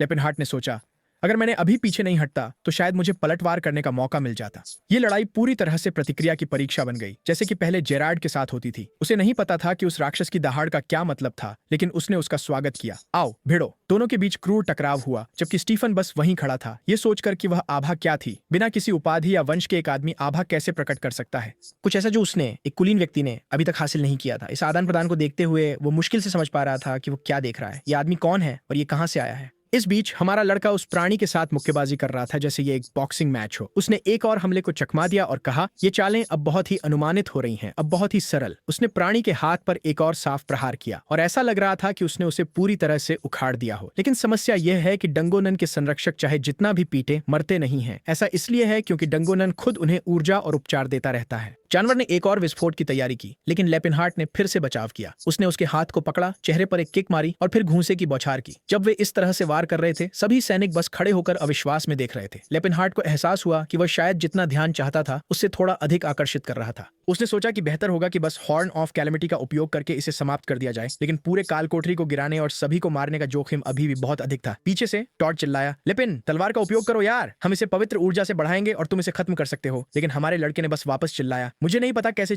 ओनारा को तलवार में बदलो, बेवकूफ, मुझे बस इसके साथ मुक्का मारना आता है, बस इतना ही। फिर सिलन ने पूछा कि क्या उसका शरीर इतना मजबूत है कि एक वार सह सके। लेपिन हार्ट ने कहा, हाँ, ये सबसे मजबूत में से एक है। तो सिलन ने जवाब दिया, ठीक है, फिर तुम्हें फिलानेंस का आशीर्वाद मिल रहा है, चाहे हमारे लड़के को पसंद हो या नहीं। उसने अपने जबड़े को भींचा, बॉस को बाहों से पकड़ा और उसे छत में दे मारा। यार, उस छोटे बदमाश ने एक ऐसा जादू इस्तेमाल किया जो सामान्यतः धातु को सख्त करता है, लेकिन उसे लेपिन हार्ट के शरीर पर डाला। उस नरम प्यारे चेहरे के बावजूद उस आदमी की एक बहुत ही अनोखी रणनीति थी। अब लेपिन हार्ट पूरी तरह से सख्त लेकिन मजबूत होकर फिर से आगे बढ़ा। बॉस की ठुड्डी पर एक किक मारी, उसके बाद घुटने से वार किया और फिर एक और मुक्का मारा। यह विश्वास करना कठिन था कि प्राणी अभी भी जीवित था। राक्षस हवा में तैरने लगा, फिर गुलाबी लेजर आई और अंत में वह कमीना मर गया। भगवान की जय हो। हमारा लड़का बस वहीं खड़ा था, पूरी तरह शांत और संयमित, जबकि साइलन की आंखों में दिल चमक रहे थे और वह एक कॉन्सर्ट में फैन की तरह रॉक एंड रोल के संकेत दे रहा था। उनके ऊपर का प्रतीक फीका पड़ने लगा। काल कोठरी समाप्त हो गई थी। पूरी तरह से टूटे हुए स्टीफन ने पास आकर पूछा, क्या तुम सच में लेपिन हो? वह जानना चाहता था कि लेपिन हार्ट ने अपनी सारी ताकत क्यों छुपाई थी और क्या वह सच में सोचता था कि बाकी सब बेवकूफ हैं। उसने स्वीकार किया कि वह शक्तिशाली था, लेकिन कहा कि उसे शूरवीरों के सम्मान को रौंदने के लिए माफ नहीं किया जाएगा। उसने दावा किया कि जब वे सभी संघर्ष कर रहे थे तो उसने उन पर हंसी उड़ाई होगी। लेकिन लेपिन हार्ट ने शांतिपूर्वक पूछा, मैंने कब किसी पर हंसी उड़ाई? सच तो यह है कि वह हंसने की जहमत नहीं उठाता, क्योंकि उसे उनमें से किसी की परवाह नहीं थी, जरा भी नहीं। वह कुछ कहे बिना मुड़कर चल दिया, लेकिन स्टीफन फिर से विनम्र होना चाहता था। उसने हमला करने के लिए झपट्टा मारा, अपनी तलवार लहराई, लेकिन हमारा लड़का बस झुककर जमीन से एक तलवार उठाने लगा और वह मूर्ख हवा में वार करता हुआ फर्श पर लुढ़क गया। पूरी तरह से उलझा हुआ और चेहरा लाल करते हुए स्टीफन ने पूछा कि क्या उसने जानबूझकर बचाव किया, लेकिन लेपिन हार्ट ने बस तलवार उठाई और उसे कहा कि इसे ले लो। क्या यही कारण नहीं था कि वह यहाँ आया था? एडवर्ड माहौल को हल्का करने की कोशिश करते हुए ने कहा कि उसे लड़के की प्रशंसा करनी चाहिए जिसने बॉस को हराया और फिर भी कोई लालच नहीं दिखाया, एक सच्चा चैंपियन। लेकिन वास्तव में लेपिन हार्ट पहले से ही जानता था कि वह तलवार पुराने दिनों की तलवारों की तुलना में कुछ खास नहीं थी, और वैसे भी वह तलवारों का उपयोग नहीं करता था, तो जो भी हो। बस बाकी सबके साथ चला गया, जबकि स्टीफन गुस्से से फटने वाला था। फिर दृश्य करोल गांव में बदल गया, जहां सिलन एक बच्चे को ठीक कर रहा था। हमारा लड़का जाने ही वाला था जब उसने देखा कि साइलन मिशन से कमाए गए हर एक सोने के सिक्के को शहर के गरीबों में बांट रहा था। इस बीच घर लौटते समय स्टीफन ने एडवर्ड की ओर मुड़कर कहा कि वह जानना चाहता है कि वह लेपिन वास्तव में कौन है। एडवर्ड ने शांतिपूर्वक जवाब दिया कि उसने सोचा था कि वह ऐसा कुछ पूछेगा। उस लड़के ने निश्चित रूप से बहुत ध्यान आकर्षित किया, और फिर भी स्टीफन ने खुद से बड़बड़ाते हुए कहा कि यह संभव नहीं हो सकता कि वह आदमी उससे बेहतर हो। अरे मेरे दोस्त, क्या हकीकत ने अभी तक तुम्हें झटका नहीं दिया? हमारे मुख्य किरदार की ओर कट करते हैं जो पहाड़ों में चढ़ रहा है, सोच रहा है कि आखिरकार साइरस को ढूंढने का समय आ गया है। वह कांस्य एल्फ लड़की जो उसके दिमाग से नहीं निकल रही। एकमात्र समस्या यह है कि कोई कमीना उसका पीछा कर रहा है। सिलन आगे बढ़ता है और कहता है, क्या तुमने कभी आशीर्वाद की देवी के बारे में सुना है जो विश्वासियों का मार्गदर्शन करती है? मैं आदेश में लौटने के बारे में सोच रहा था, लेकिन मैंने तीर्थ यात्रा के मार्ग पर चलने का निर्णय लिया है, और अगर संभव हो तो मैं उस सबसे मजबूत व्यक्ति के साथ यात्रा करना चाहता हूं जिसे मैंने कभी देखा है। लेपिन हार्ट सोच रहा है, हाँ, मैंने पहले भी किसी की आंखों में वह अजीब चमक देखी है, गुलाबी गाल और सब कुछ। ये थोड़ा बहुत परिचित लगने लगा है। हर जीवन काल में हमेशा कोई ना कोई ऐसा होता है जो उसके पीछे चलता है। कम से कम वह आदमी एक पुजारी था, है ना? और आपके पास उससे बेहतर उपचारक नहीं हो सकता था। ये तो छोड़िए, साइरस को चोट लग सकती थी या वह बीमार हो सकता था, इसलिए उसे साथ लाना बुरा विचार नहीं था। तो उसने बस उस आदमी से कहा, जो चाहो करो, तुम आ सकते हो। बेशक साइलेंट पहले से ही उसके पास खड़ा था, जैसे शानदार एब्स पाने के लिए सबसे अच्छा वर्कआउट क्या है, मुझे अपने ऊपरी कोर पर ध्यान देना चाहिए या निचले एब्स पर।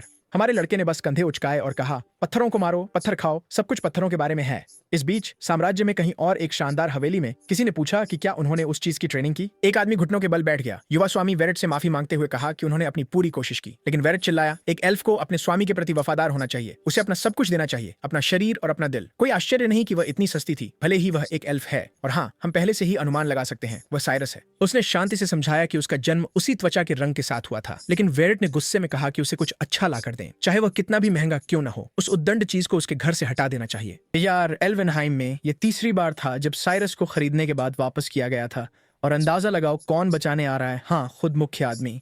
अब चैतन का साम्राज्य महाद्वीप के उत्तरी भाग में एक प्रमुख व्यापारिक क्षेत्र था। उनकी समृद्धि कई अलग अलग राष्ट्रों से घिरे होने के कारण थी। व्यापार मार्ग नदियों की तरह बहते थे, हमेशा व्यस्त, हमेशा फलते फूलते। उस समय वे जेपलिन की राजधानी की ओर जा रहे थे। सड़कों पर भीड़ थी और सिलन ने टिप्पणी की, कोई आश्चर्य नहीं, ये राजधानी का केंद्रीय व्यापारिक बिंदु है। लिपिनहार्ट ने कहा, यह पूरा स्थान व्यापारियों द्वारा स्थापित किया गया था। यार, तो शुरू से ही सब कुछ पैसे के इर्द गिर्द घूमता रहा है, लेकिन सिलन पहले से ही पीछे चल रहा था। क्या तुम धीरे चल सकते हो?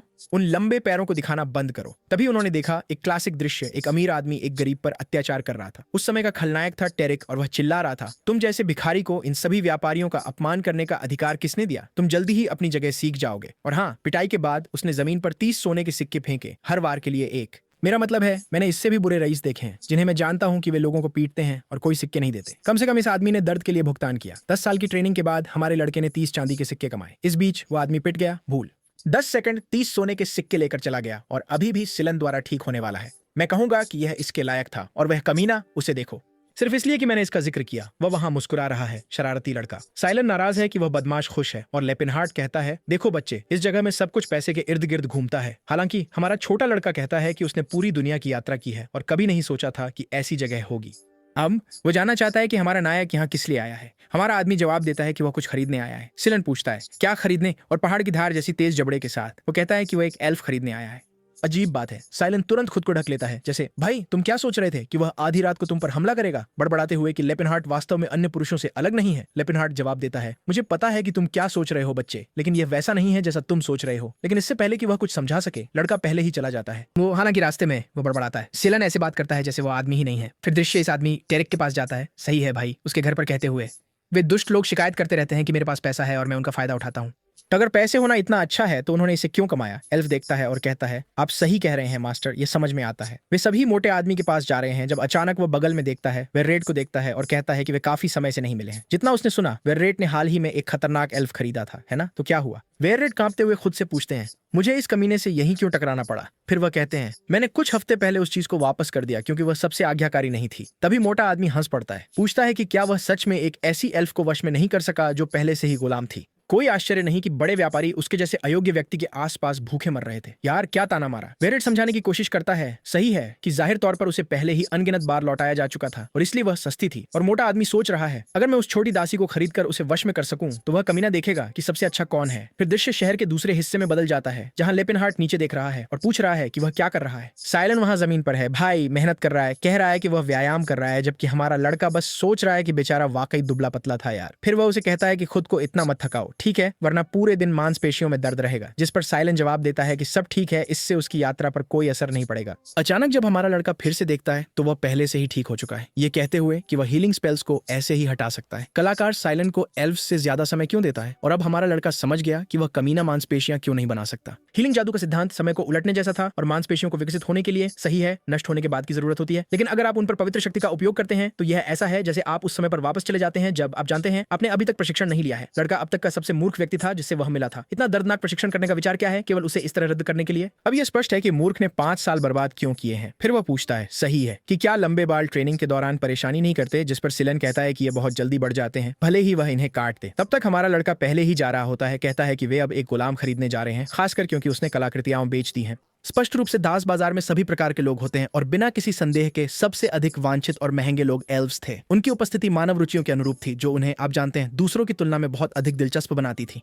एक हत्यारा एल्फ 800 से अधिक सोने के सिक्के में आ सकता है। एक साधारण महिला 400, एक छोटी लड़की 100 और एक छोटा लड़का 30। एक ऑर्क ग्लैडिएटर 10 सिक्के, एक ऑर्क गुलाम 5 सिक्के और एक ऑर्क बच्चा 4 से 5 सिक्के। वहीं पुरुष एल्फ, उन्हें तो कोई मुफ्त में भी नहीं चाहता था भाई। ऐसा लगता है कि जैसे ही आप उन्हें खरीदते वे अपनी जान ले लेते। इन लोगों में गर्व होता है यार, वे गुलाम बनकर नहीं जीने वाले। इसके अलावा आप जानते हैं ये तथ्य है कि एल्व्स इंसानों से 4 गुना अधिक जीते हैं, तो अगर आप एक खरीदते हैं तो आपके पास उन्हें जीवन भर के लिए होता है। न कि मुझे दिलचस्पी है, लेकिन वास्तव में लागत लाभ के मामले में हाँ, ये समझ में आता है। लेपिनहार्ट हालांकि कहता है तुम्हें समझदार भी होना चाहिए। एक मूर्ख व्यापारी की कहानी है जिसने एक एल्फ बच्चे को खरीदा और उसे बोतल से दूध पिलाते हुए मर गया क्योंकि वह कभी बड़ा नहीं हुआ। और एक बात जो परेशान करती है वह यह है कि इस जगह को एल्वनहाइम कहा जाता है, जैसे कि यह एल्फों की पवित्र भूमि हो। साइलेंट बहुत प्यारा है ये कहते हुए कि यह जगह एल्फ्स की बहुत अच्छी देखभाल करती है। वे स्वस्थ दिख रहे थे, लेकिन लेपिनहार्ट कहते हैं कि इससे कोई फर्क नहीं पड़ता। अंत में वे अभी भी गुलाम थे और निश्चित रूप से इसके बारे में मुस्कुरा नहीं रहे थे। अजीब बात है, सिलन कहता है कि वे वहां अधिक खुश होंगे क्योंकि वे मनुष्यों के साथ बिना भोजन, युद्ध और आप जानते हैं एक शांतिपूर्ण जीवन की चिंता किए बिना रह सकते हैं। लेपिन जानता है ना भाई, सभी मनुष्य यही सोचते हैं कि चीजें ऐसी हैं। इसके अलावा चाहे आप कितने भी मजबूत क्यों ना हो, लोगों की धारणा बदलना मुश्किल था क्योंकि वे केवल डर का सम्मान करते हैं। इसी में वो एक साम्राज्य बनाना चाहता है, लेकिन यह पिछले जीवन से अलग होना चाहिए। यह एक अंधकारमय साम्राज्य या राक्षस राजा द्वारा शासित नहीं होगा, बल्कि सभी जातियों के लिए एक राष्ट्र होगा। ओ मेरे लड़के,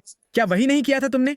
तुम कमबख्त बदमाश। उसी समय एक आदमी पर्दे के पीछे से बाहर आता है और देरी के लिए माफी मांगता है। सबसे खूबसूरत हत्यारे एल्फ्स आ चुके थे। चालाक लोग सभी मोहक तरीके से अंदर आते हैं, पूछते हैं कि वह क्या चाहता है और कहते हैं कि वे जो भी वह चाहेगा करेंगे। जबकि साइलन अपनी आंखें ढक लेता है। हमारा लड़का, आप जानते हैं, बस सिराज की तलाश में है। साथ ही वह निराश है क्योंकि ऐसा लगता है कि उनके सामने जो लोग हैं वे आत्मा परियों के वंशज हैं और उन्हें उस स्तर तक गिरते देखना दुखद है। फिर वो पूछता है कि क्या उसके पास कोई सांवली त्वचा वाली हत्यारी एल्फ नहीं है। वह आदमी टिप्पणी करता है, कमाल है, तुम्हारी पसंद अजीब है, ऐसा ढूंढना मुश्किल होगा, लेकिन मेरे साथ आओ, हमारे पास और भी अजीब पसंद के लिए कुछ है। गलियारों में चलते हुए हमारा लड़का कुछ एल्फ को अजीब चीजें करते हुए देखता है ना आदमी। जब आपके पास 500 साल जीने के लिए हो तो आप फव्वारा नाच रहा है। वो आदमी सब कुछ बता रहा है जो एल्व्स करते हैं, वे कितनी अच्छी तरह काम करते हैं, वे जो फल इकट्ठा करते हैं, जो खाना बनाते हैं। लेकिन लेपिनहार्ट उसे चुप रहने और आगे बढ़ने के लिए कहता है। बेचारा आदमी चौंक जाता है, थोड़ा खांसता है और माफी मांगता है। फिर वह एक दरवाजे के पास जाता है और नंबर 148 देखने के लिए कहता है। यार उसी समय पर एल्व्स वहां पूरे दिन युद्ध का प्रशिक्षण भी कर रहे हैं भाई। हे भगवान, एल्व्स तो पहले से ही उस पूरे स्थान पर कब्जा कर सकते हैं, है ना? वे वैसे भी सब कुछ कर रहे हैं। फिर वह आदमी कहता है कि वह जिस एल्फ को ढूंढ रहा है वह वहां है। अरे थोड़ा सा देखो उसे वहां अपने जीवन के लिए लड़ते हुए हाथ में एक पपीरस का टुकड़ा लिए। मेरी लड़की, वो कोई बहुत अच्छी तलवार नहीं है। और यहाँ एक फ्लैशबैक आता है अतीत की ओर मुड़ते हुए। लेपिनहार्ट उसे चीजें सिखा रहा है, समझा रहा है कि वह इसे उसके साथ नहीं मिला सकती, एक औषधि दिखा रहा है। बूम, पूरा स्थान विस्फोट हो जाता है ना? वह भी बहुत समझदार नहीं था। वह कहती है कि उसे अपना मन बनाना होगा। उसने कल भी यही बात कही थी और परिणाम वही था। जब वह शर्मीला और उलझा हुआ होता है तो वह उसे सहलाती है और पूछती है कि इतना बूढ़ा आदमी इतना प्यारा कैसे हो सकता है। फिर वह पूछता है कि वह उसे भगवान कहना कब बंद करेगी, है ना? वह उसे सिर्फ लेपिन कह सकती थी, लेकिन वह जवाब देती है कि नहीं, वह ऐसा कभी नहीं करेगी और हम ये पता नहीं लगा पाएंगे क्यों भाई। हम अपने लड़के को महल के सामने देखते हैं जहां पूरा स्थान हमला हो रहा है। उसके पीछे 4 योद्धा हैं। उनमें से एक महामहिम को विदाई कहता है और लेपिनहार्ट पूछता है कि उनके चेहरे इतने मरे हुए क्यों हैं। वह अभी तक मरा नहीं था, भले ही पूरे महाद्वीप ने एकजुट होकर उन पर हमला करने के लिए अपनी सारी ताकतें इकट्ठा कर ली थीं। उनके सामने उनकी पूरी सैन्य शक्ति थी और वे सोचते हैं कि इस युद्ध के बाद दुनिया कैसी होगी। सबसे अधिक संभावना है कि एक ही हमले से पूरा राष्ट्र बर्बाद हो जाएगा। उनमें से एक कहता है कि यह सिर्फ ये साबित करता है कि उनका अस्तित्व कितना असहनीय हो गया है। वो जानना चाहता है कि क्या लेपिन वास्तव में उनका सामना नहीं कर सकता। हमारा लड़का कहता है कि उनके पास भागने का मौका है क्योंकि वह गारिश में रुक रहा है। वह सिर्फ अल्पोर्ट से माफी मांगना चाहता था।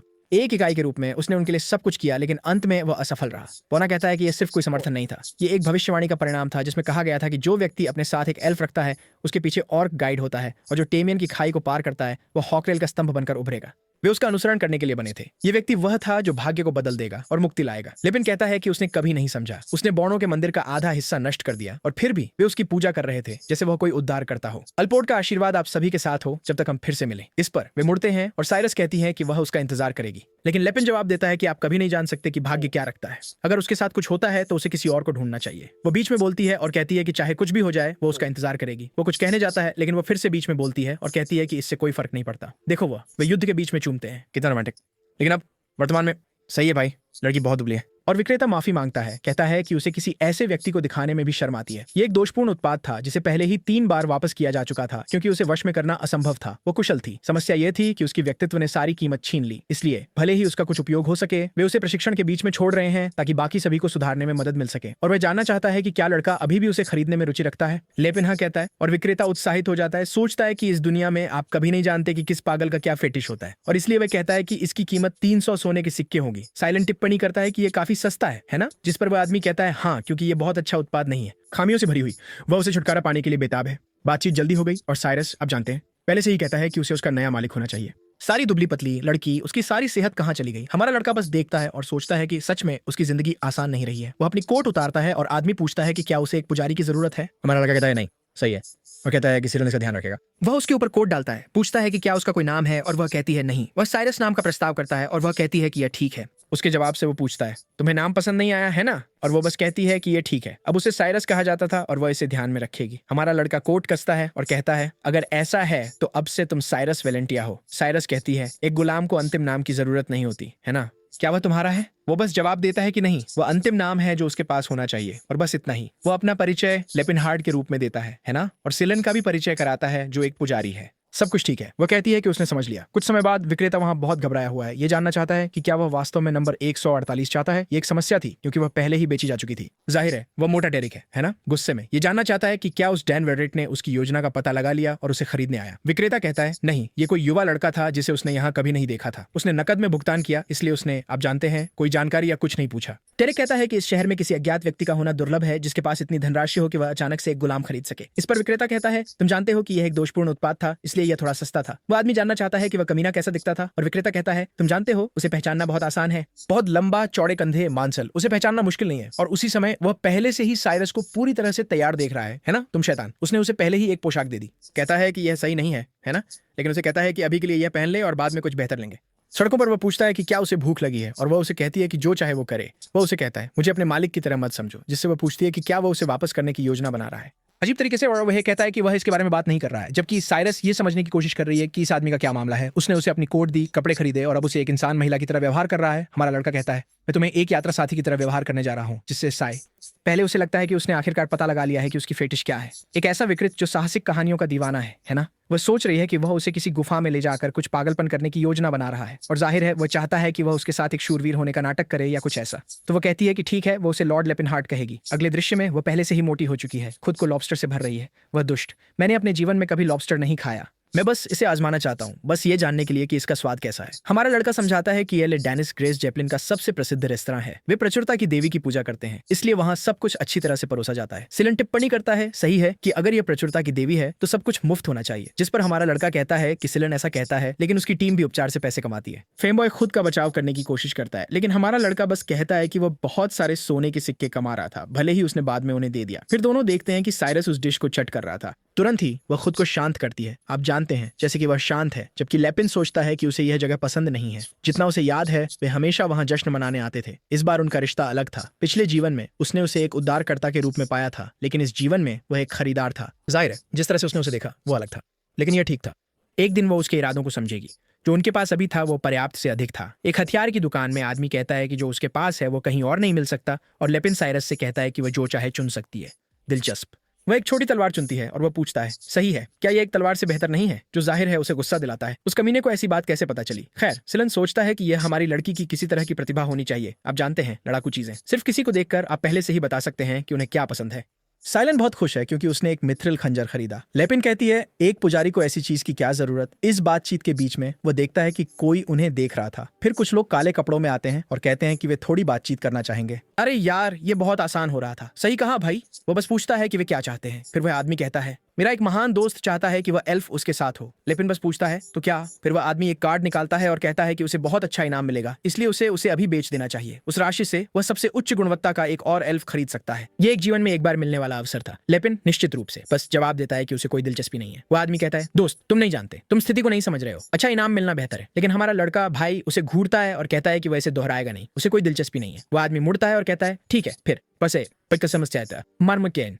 कैसा लगता है कि तुम उस एल्फ से वास्तव में जुड़े हुए हो? वे चले जाते हैं और हमारे लड़के को यह अजीब लगता है। ये लोग कौन समझते हैं कि वे उसे इस तरह धमकाने आ सकते हैं? टेरिक्स के घर वापस वो आदमी पागल हो रहा है। ये जानना चाहता है कि वे खाली हाथ कैसे लौटे। सैन्य आदमी समझाने की कोशिश करता है कि वह अजीब आदमी कोई भी रकम स्वीकार नहीं कर रहा था, चाहे उसने कितना भी पैसा दिया। वो मोटा आदमी कहता है बस उसे पीट दो और एल्फ को चुरा लो, समस्या हल हो जाएगी। नौकर कहता है कि उसे पता है, लेकिन उन्हें उसे पकड़ने के लिए सही समय का इंतजार करना होगा। उस समय वहां बहुत सारी निगाहें थीं। वे उसे बाद में अगवा कर सकते हैं और फिर उसे कुछ अतिरिक्त पैसे दे सकते हैं, ये कहते हुए कि यह उसके मरने के लिए एक तरह का मुआवजा था। मोटा कमीना कहता है कि योजना बुरी नहीं है और इस बार उसे लैंटिस नाम के किसी आदमी को साथ ले जाना चाहिए। हमारे लड़के के घर पर भाई उसके पास अभी भी सोने के सिक्के भरे हुए हैं। योजना थी 2000 खर्च करने की, लेकिन ऐसा लगता है कि उसके पास उम्मीद से ज्यादा बच गया। साथ ही ये ज्यादा नहीं था क्योंकि उसकी योजना एक पूरा साम्राज्य फिर से बनाने की थी। शायद उसे इसे सिर्फ इधर उधर ले जाने के बजाय निवेश करना शुरू कर देना चाहिए। उसे याद है कि जल्द ही एक क्षेत्र जिसे क्रोवंस कहा जाता है खाद्य संकट से प्रभावित होने वाला है। उनके पास विशाल क्षेत्र है और कृषि की देवी का आशीर्वाद है, इसलिए वे जो होने वाला है उसके लिए तैयार नहीं है। अनगिनत लोग भूख से मरने वाले हैं और उस क्षेत्र में नरभक्षण सामान्य हो जाएगा। इस समय अनाज में निवेश करना सही कदम है और शहर में 3 व्यापारी समूह हैं जिनसे वह बातचीत कर सकता है, रोल्फियन, कैरन और टोवन।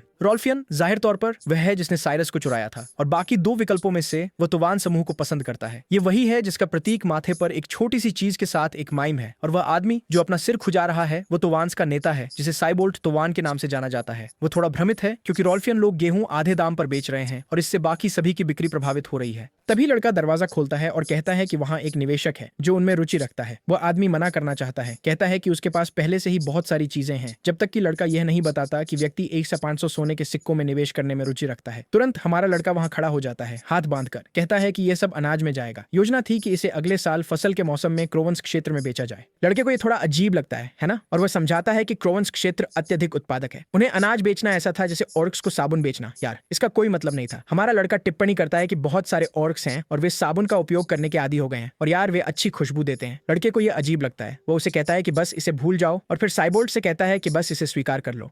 अगर ये काम नहीं करता तो वैसे भी पैसा उसी का जा रहा था, इसलिए चिंता की कोई बात नहीं थी। लेकिन नेता कहते हैं कि वह ऐसा निवेश स्वीकार नहीं कर सकते, उन्हें फिर से विचार करना होगा, नहीं तो यह पैसे जलाने जैसा होगा। हमारा लड़का खड़ा होता है और कहता है ठीक है फिर। चूंकि वे उसका पैसा नहीं चाहते वह कहीं और चला जाएगा, लेकिन फिर वह आदमी उसे रुकने के लिए कहता है और समझाने की कोशिश करता है कि तोवान व्यापारी उस समय इतनी अच्छी स्थिति में नहीं थे। दूसरी ओर उसके पास जो पैसा था उससे वे निश्चित रूप से बच जाएंगे। तो हाँ, वह कुछ हद तक स्वीकार कर लेता है। लेबनार्ड जानता है कि यह आदमी पिछले जीवन में बातचीत करने के लिए परेशान था और वह नहीं बदला है, लेकिन वह चेतावनी देता है कि पैसा उसका है और वह इसे अपनी मर्जी से खर्च करेगा। उन्हें कागजी कार्रवाई लानी थी, लेकिन अगर कहीं एक भी सिक्का बिना उसकी अनुमति के इस्तेमाल हुआ तो मामला गंभीर हो जाएगा। उस व्यक्ति ने स्वीकार किया और याद में लेपिन कहता है कि उसे एक एहसान चाहिए होगा। वह उनके सूचना नेटवर्क का फायदा उठाना चाहता था ताकि जादू टावर में मौजूद किसी व्यक्ति के बारे में जानकारी प्राप्त कर सके। बिल्कुल सही है ना? यह असली लेपिन हार्ट के बारे में होना चाहिए, या इस मामले में अब टेसरान। बाहर साइरस और सिलन वहां हैं और वह खंजर के साथ अभ्यास कर रही है, जबकि एक उच्च एल्फ को याद कर रही है जिसने कहा था कि वे जंगल के रक्षक थे। सभी एल्फ को एल्वनहाइम के नाम से जाने जाने वाले विश्व वृक्ष के आशीर्वाद के तहत अनंत जीवन जीना चाहिए। जानवर उनके दोस्त थे और पेड़ उन्हें अनंत भोजन प्रदान करते थे। हालांकि वे मनुष्यों के कारण जरूरत में आ गए थे। एल्डिया का महान साम्राज्य एक दिन फिर से उठेगा। वह महान परियों के उत्तराधिकारियों में से एक के रूप में कभी नहीं भूलना चाहिए। लेकिन इंसान, यही उसने सुना जब तक उसने पूरे स्थान को आग में नहीं देखा। एक और एल्फ ने कहा कि वह सुंदर थी, इसलिए उसके अच्छे दाम पर बिकने का मौका था। उसे जल्दी से वफादारी और आज्ञाकारिता के बारे में सीखना चाहिए ताकि खरीदी जा सके। लेकिन जाहिर है उसे केवल पीटा गया और सबसे खराब खाना मिला। इसी वजह से बाकी एल्फ उस पर हंसते थे। वह अपने शुद्ध रक्त के कारण बहुत अधिक प्रतिरोध कर रही थी, लेकिन यह उसे बहुत महंगा पड़ रहा था। फिर भी साइरस को केवल यह याद था कि वह जिन सभी वयस्कों को जानती थी वे हमेशा तलवार रखते थे, इसलिए उसे भी ऐसा करना पसंद था। जब भी वह तलवार का उपयोग करती उसे अपने माता पिता की गर्वित छवि याद आती। समस्या यह थी कि समय बीत गया और यादें धुंधली हो गईं। केवल शब्द जो उसे अब भी याद थे वह थे उसकी माँ के कहे हुए कि उसे कभी अपना गर्व नहीं खोना चाहिए। सिलन वहां है भाई, ताली बजाते हुए कह रहा है कि वह अद्भुत है और जानना चाहता है कि ऐसा कुछ कैसे किया जाता है, जिस पर वह जवाब देती है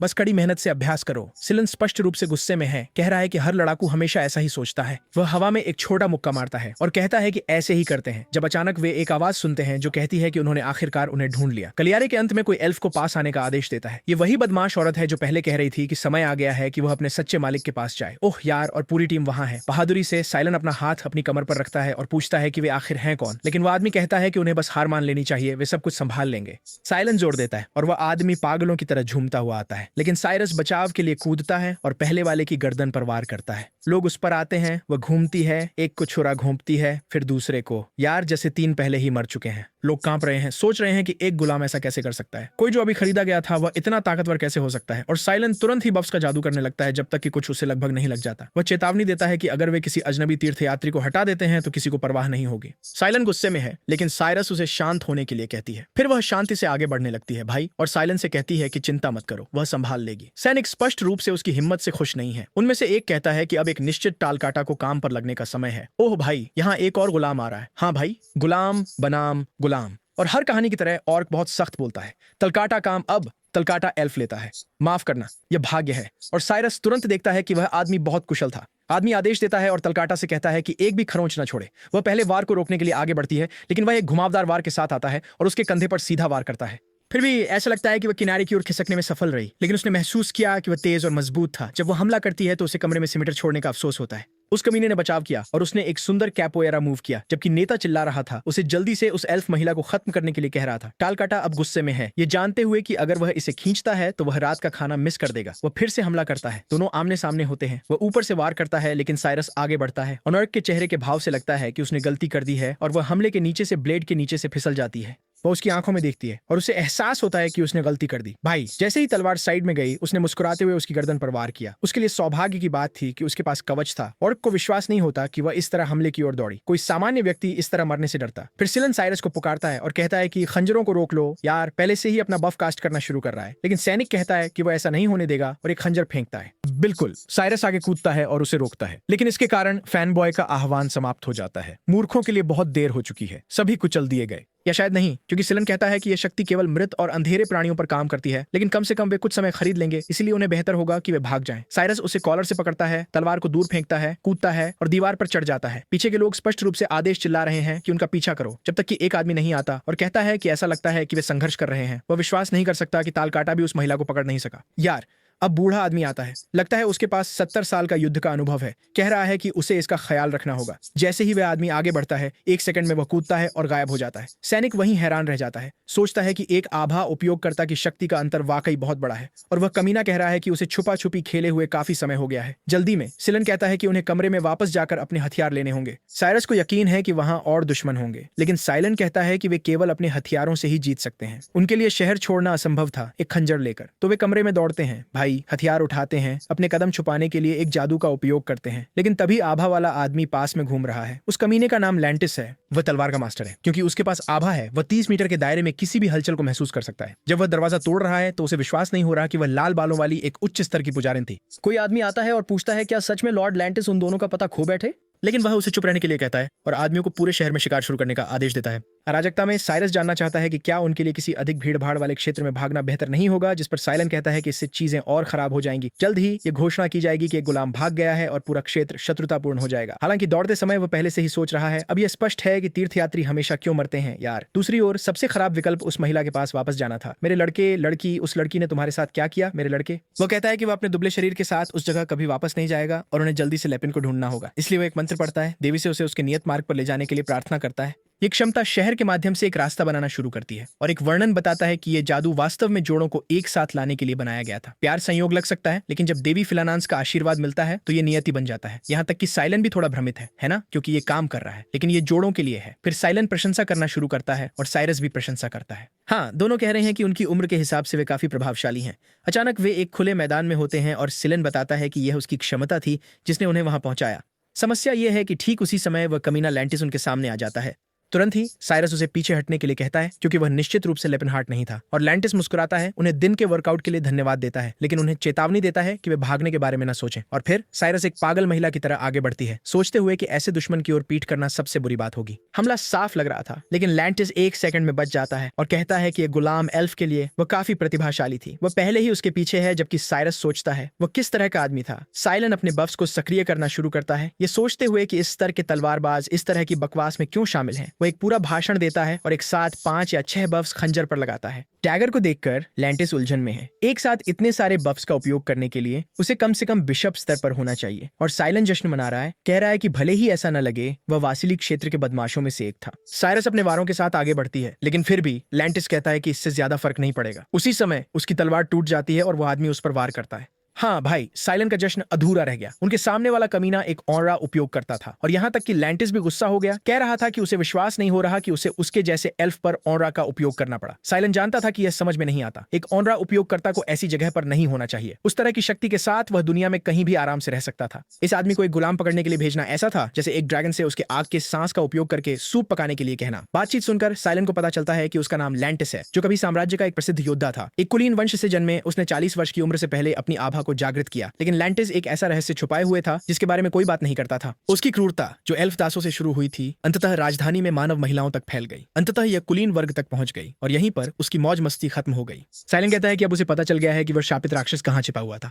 उसे विश्वास नहीं हो रहा था कि एक आभा उपयोगकर्ता इतनी गंदी चीज में शामिल हो रहा था। वह वास्तव में अफवाहों के अनुसार उतना ही घिनौना था। लैंटिस जवाब देता है कि भले ही चीजें कठिन हैं, उसे किसी तरह जीवनयापन करना ही है। वह टाइकन साम्राज्य से निष्कासित होने के बाद इस जगह भाग आया। पास खड़ा दूसरा सैनिक बस ये सोच रहा है कि एक व्यापारी समूह के लिए किसी मजबूत व्यक्ति को रखना सबसे बड़ा लाभ था। लैंटिस शांति से रहता है और जो चाहता है करता है, जबकि वे पैसे का उपयोग करते हैं जिसकी उन्हें कोई कमी नहीं है। अचानक लैंटिस सिलेन की ओर इशारा करता है और कहता है कि वह उसकी पवित्र शक्तियों को सील करने जा रहा है। उसे अच्छी तरह पता था कि जब आप एक उच्च पुजारी को बोलने देते हैं तो क्या होता है। सिलेन, भाई मुझे तो पता भी नहीं चला कि क्या हुआ, पूरी तरह से गिर जाता है और वह आदमी लैंटिस से कह रहा है कि वह एल्फ को चोट न पहुंचाए। टेरिक बहुत गुस्से में होगा, लेकिन लैंटिस बस कहता है कि वे हमेशा एक पुजारी को बुलाकर उसे ठीक करवा सकते हैं, इसलिए यह कोई बड़ी बात नहीं होगी। अचानक वह सिलेन की ओर देखता है और कहता है कि उसने देखा कि इस पुजारी की उपस्थिति बहुत सुखद है। सैनिक कहता है कि ऐसा लगता है कि सबसे बुरा हो चुका है और लैंटिस कह रहा है कि यह अनुभव काफी अनोखा होगा। यार बड़ी पुरानी हाथ आ रही है पकड़ने के लिए जब तक कोई उसे काट नहीं देता। मैंने सोचा कि यह हमारा लड़का आ रहा है, लेकिन नहीं, यह सिलेन है भाई। सील होने के बावजूद वह फिर से खड़ा हो गया और कहा कि वह उन्हें जो चाहे करने नहीं देगा। आदमी पूछता है जिसके टेंडर नष्ट हो गए हैं वह कैसे उठ रहा है। वह सबसे सुंदर, जीवित, नाजुक ज़ॉम्बी था जिसे उसने कभी देखा था। ऐसा लगता है कि उन्हें उसे रोकने के लिए उसके सभी 4 अंग काटने होंगे। तभी पीछे से एक विस्फोट हुआ। सही कहा दोस्त, ढाकड़ आदमी आ गया है, कह रहा है कि उसने बदमाशों को ढूंढ लिया है और वे साइरस को ले जाने की कोशिश के लिए कीमत चुकाएंगे। ए यार, वो स्वैग के साथ आ रहा है भाई, सीधे चल रहा है, कोट उतारते हुए। लैंटिस अभी भी ये समझने की कोशिश कर रहा है कि ये लड़का कौन है। स्पष्ट रूप से वह सिर्फ लंबा नहीं दिख रहा था। आप उसके शरीर के चारों ओर एक पहाड़ जैसा आभा महसूस कर सकते थे और पास में खड़ा आदमी कहता है कि यही वह आदमी है जिसने एल्फ को खरीदा था। और लैंटिस पूछता है कि उसे सिर्फ एक साधारण बच्चे के रूप में बुलाने का यह बकवास क्या है। उसे देखकर ही उसका पूरा शरीर सतर्क हो गया था। लैंटिस जानता था कि अगर वह उस आदमी की शक्ति नहीं देख सकता तो इसका मतलब है कि वह भी एक आभा उपयोग करता है। लेकिन कोई इतना युवा कैसे पहले ही आभा जागृत कर सकता है। ज्यादा से ज्यादा वह 20 या 30 साल का लग रहा था। तो वो अपनी तलवार निकालने जाता है, कहते हुए कि उसे किसी सच में ताकतवर व्यक्ति को देखे हुए बहुत समय हो गया है। लेकिन बस जवाब देता है कि उसे असली शूरवीर होने का नाटक करते देखना मजेदार है। वह बस एक गंदा बूढ़ा आदमी और एक विकृत था। तुरंत ही लैंटिस हमला करता है भाई, और निश्चित रूप से लेपिनहार्ट लड़ाई के लिए आगे आता है। जब वो आदमी अपनी तलवार घुमा रहा है, लेपिन ब्लेड पे मुक्का मार रहा है। यार, पास खड़े शूरवीर कुछ भी समझ नहीं पा रहे हैं कि क्या हो रहा है। और भाई, हमारा लड़का 1.90 मीटर का 5 मीटर जैसा दिख रहा है। ये सीधा अटैक ऑन टाइटन जैसा है। लैंटिस दर्द में मरोड़ रहा है, लेकिन लड़ाई निष्पक्ष लग रही थी। सैनिक पूछता है कि क्या उन्हें मदद करनी चाहिए, लेकिन दूसरा चेतावनी देता है, यार अगर हम इसमें शामिल होते हैं तो हम बस बेकार में मर जाएंगे। जबकि लड़ाई चल रही है, सेलिन साइरस पर हीलिंग मैजिक कर रही है, जो पूछता है कि क्या लेपिनहार्ट वास्तव में पहले से ही मना उपयोग करता था। लैंटिस अभी भी लड़ रहा है, ये महसूस करते हुए कि वह कमीना सिर्फ कोई नहीं था जिसके पास मना था। उस कमीने को लड़ाई करना भी आता था। कोई भी व्याख्या समझ में नहीं आई। या तो उसने किशोरावस्था में आभा को जागृत किया, या वह एक 40 वर्षीय व्यक्ति था जिसका चेहरा बच्चे जैसा था। और फिर बम, लेपिनहार्ट से एक और मुक्का जो गुस्से में है। भाई, सोच रहा था कि ऐसा गंदा बूढ़ा आदमी इतनी तेज तलवारबाजी कैसे कर सकता है। अब से वह किसी को भी घूंसा मारेगा जो कहेगा कि तलवार का रास्ता अच्छे व्यवहार सिखाता है। लैंटिस पीछे हटता है, एक स्तंभ से टकराता है और यह समझने की कोशिश कर रहा है कि वह आदमी तलवार के वार को घूंसे से कैसे रोक रहा था। तभी उसने लड़के से पूछा कि क्या वह मुट्ठी के राजा जेराड का छात्र है। क्या बात है, यह आदमी सब कुछ जानता है यार। धत। लेकिन कुछ नहीं कहता, और वह कमीना जानना चाहता है कि कोई उसके जैसा ताकतवर व्यक्ति एक मामूली गुलाम की परवाह क्यों करेगा। लेकिन यार पूछता है, यह मामूली गुलाम की बात क्या है। जिन लोगों को उन्होंने गुलाम समझा उनके भी विचार और भावनाएं थीं। वह एक और मुक्का मारता है जबकि लैंटिस बचता है, पूछते हुए कि वह किस तरह की मूर्खता की बात कर रहा है। लेपिन को याद आता है कि अपने पिछले जीवन में भी लोग इसी तरह प्रतिक्रिया करते थे। ये विश्वास कि सभी अन्य जातियां मनुष्यों से कमतर थीं, दुनिया में गहराई से जड़ें जमा चुका था। वे अन्य प्रकार के प्राणियों को रोते, हंसते या पीड़ित होते देख सकते थे और फिर भी सोचते थे कि उन भावनाओं का महत्व मनुष्यों की तुलना में कम था। लैंटिस अपनी रक्षा करते हुए कहता है कि मनुष्य चुने हुए नेता थे। यह स्वाभाविक था कि सभी अन्य जातियां उन्हें दास के रूप में सेवा करेंगी। लिपिन कहता है कि वह ऐसा केवल इसलिए सोचता है क्योंकि वर्तमान में मनुष्य ही दुनिया पर शासन कर रहे हैं। अगर कोई और जाति सब कुछ नियंत्रित करती और वह खुद जंजीरों में होता तो उसका दृष्टिकोण अलग होता। जब सत्ता में रहने वालों ने ऑर्क्स को गुलाम बनाया तो इंसानों ने जश्न मनाया। जब बोनो को फिर से गुलाम बनाया गया तो उन्होंने जश्न मनाया। उसी तरह से एल्व्स के साथ भी हुआ, लेकिन वह सारी खुशी सिर्फ इसलिए थी क्योंकि हर बार इंसान ही खुशियां मना रहे थे। जाहिर है, लैंटिस पूछता है कि क्या उसने अपना दिमाग खो दिया है, जो वह वास्तव में मानता है कि एल्व्स इंसानों के बराबर हैं। लेपिन का मुक्का जमीन पर लगता है और वह चेतावनी देता है, साइरस गुलाम नहीं है। एक बार फिर वह कमीना लैंटिस बच निकलता है। चिल्लाते हुए लेपिन सोच रहा है कि ऐसा सिस्टम असफल होने के लिए ही बना है। मनुष्यों को यह सोचने में मूर्खता थी कि इस चक्र को तोड़ने की आवश्यकता नहीं है, या कि उनके सोचने के तरीके को बदलने की आवश्यकता नहीं है। लेकिन यह भी सच था कि इस गति से मनुष्य हमेशा डर में जिएंगे और अंततः उनकी जंजीरें टूट जाएंगी और वे गुलाम बन जाएंगे। और इसलिए वह जानता है कि यह सब बदलना होगा, और चूंकि यह स्वाभाविक रूप से नहीं होने वाला था, वह इसे होने के लिए मजबूर करेगा। आखिरकार एक मुक्का उस कमीने लैंटिस पर पड़ता है जो दीवार से टकरा जाता है। वह आदमी उड़ता हुआ जाता है और इमारत की दूसरी तरफ विस्फोट हो जाता है। और लेपिन कहता है, किसी की हिम्मत हिम्मत नहीं होनी चाहिए कि साइरस को गुलाम कहे। वो उसके लिए इस दुनिया को बदलने वाला था भाई। और साइरस वहां सोच रहा है कि क्या वह सही है, लेकिन अपनी माँ की कही बातों को याद करते हुए वह मुस्कुराती है। लैंटिस वहां है, मलबे के नीचे दबा हुआ, दया की भीख मांग रहा है, लेकिन लेपिन सिर्फ पूछता है कि वह उसके जैसे विकृत को दया क्यों दिखाएगा। वह आदमी अपने भगवान के नाम की कसम खाकर कहता है कि वह अपने पापों का प्रायश्चित करने के लिए अपनी बाकी जिंदगी बिताएगा। हमारा लड़का कहता है कि चेहरे के भाव से देखते हुए वह काफी ईमानदार लग रहा था, और लैंटिस कहता है हाँ, वो उस पर भरोसा कर सकता है, वह फिर कभी कुछ बुरा नहीं करेगा। लेकिन लेपिन कहता है मुझे नफरत है कि तुम लोग कैसे सोचते हो, ये मानते हुए कि एक साधारण स्वीकारोक्ति तुम्हारे द्वारा किए गए सभी पापों को मिटा देती है। अगर तुम सच में माफी चाहते हो तो तुम्हें इस दुनिया में रहने की भीख मांगने के बजाय जीने का विचार छोड़ देना चाहिए। लैंटिस कहता है चिंता मत करो, वह मरने ही वाला था। हाँ, लेपिन को उसके जैसे किसी को मारकर अपने हाथ कंधे करने की जरूरत नहीं थी, लेकिन हमारा लड़का बस जवाब देता है कि उसके हाथ पहले से ही खून से सने हुए थे और उसे इसकी चिंता नहीं थी। अचानक वह कहता है ठीक है, चूंकि तुमने ऐसा कहा मैं तुम पर विश्वास करूंगा। वह अपनी मुट्ठियां भींचता है और कहता है मुझे विश्वास है कि तुम माफी मांग रहे हो, तो अब समय आ गया है चुकाने का। बूम, एक और मुक्का और बस आदमी वो कुचल गया। माफी एक ऐसा शब्द था जिसका इस्तेमाल उसके जैसे कमीने को करने का कोई हक नहीं था। वाह यार, एक पल के लिए मैंने सोचा कि वह उस आदमी को जीवित छोड़ देगा। मैं यहीं पर अपने बाल नोचने वाला था यार। अच्छा हुआ उसने उसे मार दिया, धन्यवाद। फिर वह उन दोनों की ओर मुड़ता है और पूछता है कि क्या वे घायल है। हे भगवान, मैंने फिर से सेलिन को लड़की कह दिया, मैं नहीं कर सकता। सेलिन कहता है कि उसने ठीक होना पूरा कर लिया है तो सब कुछ ठीक है, जबकि साइरस जो अब पूरी तरह से ठीक हो गया है पूछता है कि क्या लॉर्ड लेपेनहार्ट ठीक है। वह बहुत भावुक है कि उसने आखिरकार, आप जानते हैं, वास्तव में उससे बात की। फिर सेलिन कहता है कि लोग भाग रहे थे और लेपिन उसे पास आने के लिए कहता है। अगर वे एक कदम और आगे बढ़ते तो परिणाम कुछ भी सुखद नहीं होता। इस पर वह आदमी मुड़कर जानना चाहता है कि वह कैसे मदद कर सकता है, और निश्चित रूप से लेपिन जानना चाहता है कि उसे किसने भेजा। वह आदमी एक सेकंड के लिए हिचकिचाता है और लेपिन पहले से ही अपना हथियार निकाल रहा है, कहते हुए कि उसके लिए बोलना बेहतर होगा इससे पहले कि उसे दिखाना पड़े कि दया कैसी दिखती है। लड़का जानना चाहता है, सही है, कोई दया की बात क्यों करता है जबकि हथियार निकाल रहा है। अगले दृश्य में सबके छाले पर छाले हैं और लेपिन उन्हें पहले ही बोलने के लिए कहता है। फिर वे बताते हैं कि यह रोलफाइन व्यापारी समूह से टेरिक था। वो जेपलिन के दक्षिणी क्षेत्र में एक हवेली में रहता था। बस ट्रायंगल स्ट्रीट का अनुसरण करें और आपको उसका घर मिल जाएगा। लेपिन जानता है कि ये वही कमीना है जिसने अपने पिछले जीवन में साइरस का 10 साल तक शोषण किया था, और जब उसने उसे बचाया तो ये पहला व्यक्ति था जिसे वह मारना चाहता था। लेकिन जब वो वहां पहुंचा वह कमीना पहले से ही बिस्तर में मृत था। एक सैनिक पूछता है कि क्या वह टेरिक से मिलने का सोच रहा है और चेतावनी देता है कि उसे यह विचार छोड़ देना चाहिए, क्योंकि जितना वह मजबूत है वह आदमी दूसरे सबसे बड़े व्यापारी समूह को नियंत्रित करता है और उस पर हमला करना आधे साम्राज्य पर हमला करने जैसा होगा। लेकिन लेपिन जवाब देता है कि वह अच्छी तरह जानता है कि वह आदमी कौन है और किस तरह का व्यक्ति है। वो चलने लगता है और कहता है कि जैसा वादा किया था वह किसी को नहीं मारेगा, लेकिन उन्हें अच्छी तरह से तैयार रहना चाहिए क्योंकि यहाँ बाहर ठंड है। अजीब बात है, लोग पहले से ही ठीक हो चुके हैं, इस अजीब मोड़ से चिपके हुए हैं। दृश्य वेरथ के घर की ओर बदलता है जहाँ वह टेरिक से पूछता है कि एल्फ कहाँ है। मोटा आदमी जवाब देता है कि उसे नहीं पता। जाहिर है दल को सामान्य से अधिक समय लग रहा था। दोस्त जानना चाहता है कि एल्व्स के साथ क्या है और वह कहता है कि वे लॉर्ड लैंटिस से पुरस्कार थे। लेकिन अजीब बात यह है कि बाहर हंगामा हो रहा है और वह शोर उन लोगों का है जिन्हें सिर पर मुक्का मारकर फेंका जा रहा है। लेकिन लेपिन जानता है कि यह सिर्फ कोई किराए का सैनिक है और सिलुन से कहता है कि उसे ठीक कर दे ताकि वह मर न जाए। बच्चा इतना प्यारा है, वह हमले की याददाश्त मिटाने के लिए एक जादू का उपयोग कर रहा है ताकि वह आदमी आघातग्रस्त न हो। ये तो छोड़ो, वह एक ही समय में यादें मिटा रहा है ताकि कोई न जान सके कि वह वहां से गुजरा था। लेपिन कहता है कि उसका आसपास होना अच्छा है।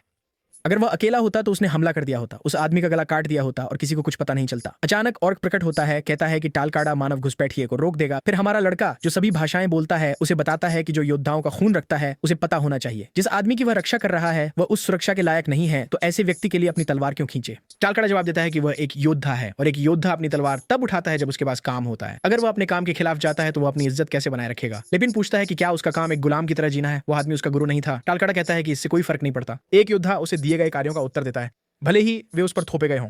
हमारा लड़का मुस्कुराता है। ऑर्क्स वास्तव में कभी नहीं बदलते, जबकि सिलोन इस बात से प्रभावित है कि वह ऑर्क भाषा बोलता है। साइरस भी आश्चर्यचकित है, लेकिन कहता है कि इस बार वह इसे संभालेगी। वह इसे लेकर सवाल करता है और वह कहती है कि चिंता की कोई बात नहीं है, इस बार उसका हथियार अलग है। तलकाड़ा कहता है कि उसे लगता है कि कमजोर एल्फ अब एक मजबूत बन गया है। फिर हमारा लड़का सिलोन से कहता है कि ध्यान रखना, ठीक है, अगर कुछ होता है तो थोड़ी शक्ति का उपयोग करना अच्छा होगा। फिर वह सीधे ऑर्क के पास से गुजरता है जो पूछता है कि क्या वह उसे अनदेखा करने जा रहा है। हमारा लड़का कहता है कि उसका लक्ष्य आगे है और उसे अपनी पीठ दिखाकर प्रतिद्वंद्वी का अपमान नहीं करना चाहिए। ये बात ऑर्क पर असर करती है जो कहता है कि वास्तव में ये बहुत समझदारी की बात है और हमारे लड़के को जाने देता है। दरवाजों में से एक के पास लेपिन तुरंत गंध को पहचान लेता है। ये वो मशहूर ड्रग्स थे जो अमीर लोग पसंद करते थे। फिर वह दरवाजा खोलता है और उसका चेहरा तुरंत बदल जाता है। आदमी पर्दों पर खून ही खून है और वे दो अजीब लोग मुड़कर पूछते हैं कि ये कमीना कौन है। वे गार्ड्स को बुलाने के लिए चिल्लाने लगते हैं, ये जानना चाहते हैं कि वह आदमी कमरे में क्यों आया। लेपिन फिर कहता है कि उसने जीवन में हर तरह की गंदगी देखी है, लेकिन ये कुछ ऐसा था जिस पर वह भी विश्वास नहीं कर सकता था। दवाएं जार से बाहर गिरती रहती हैं और टेरिक उठकर जानना चाहता है कि वह कौन है और वह वहां क्या कर रहा है। हालांकि नायक बस नीचे फर्श की ओर देखता है और कई मरी हुई एल्फ लड़कियों को देखता है। तुरंत ही उसका चेहरा किसी खुश व्यक्ति जैसा होता है।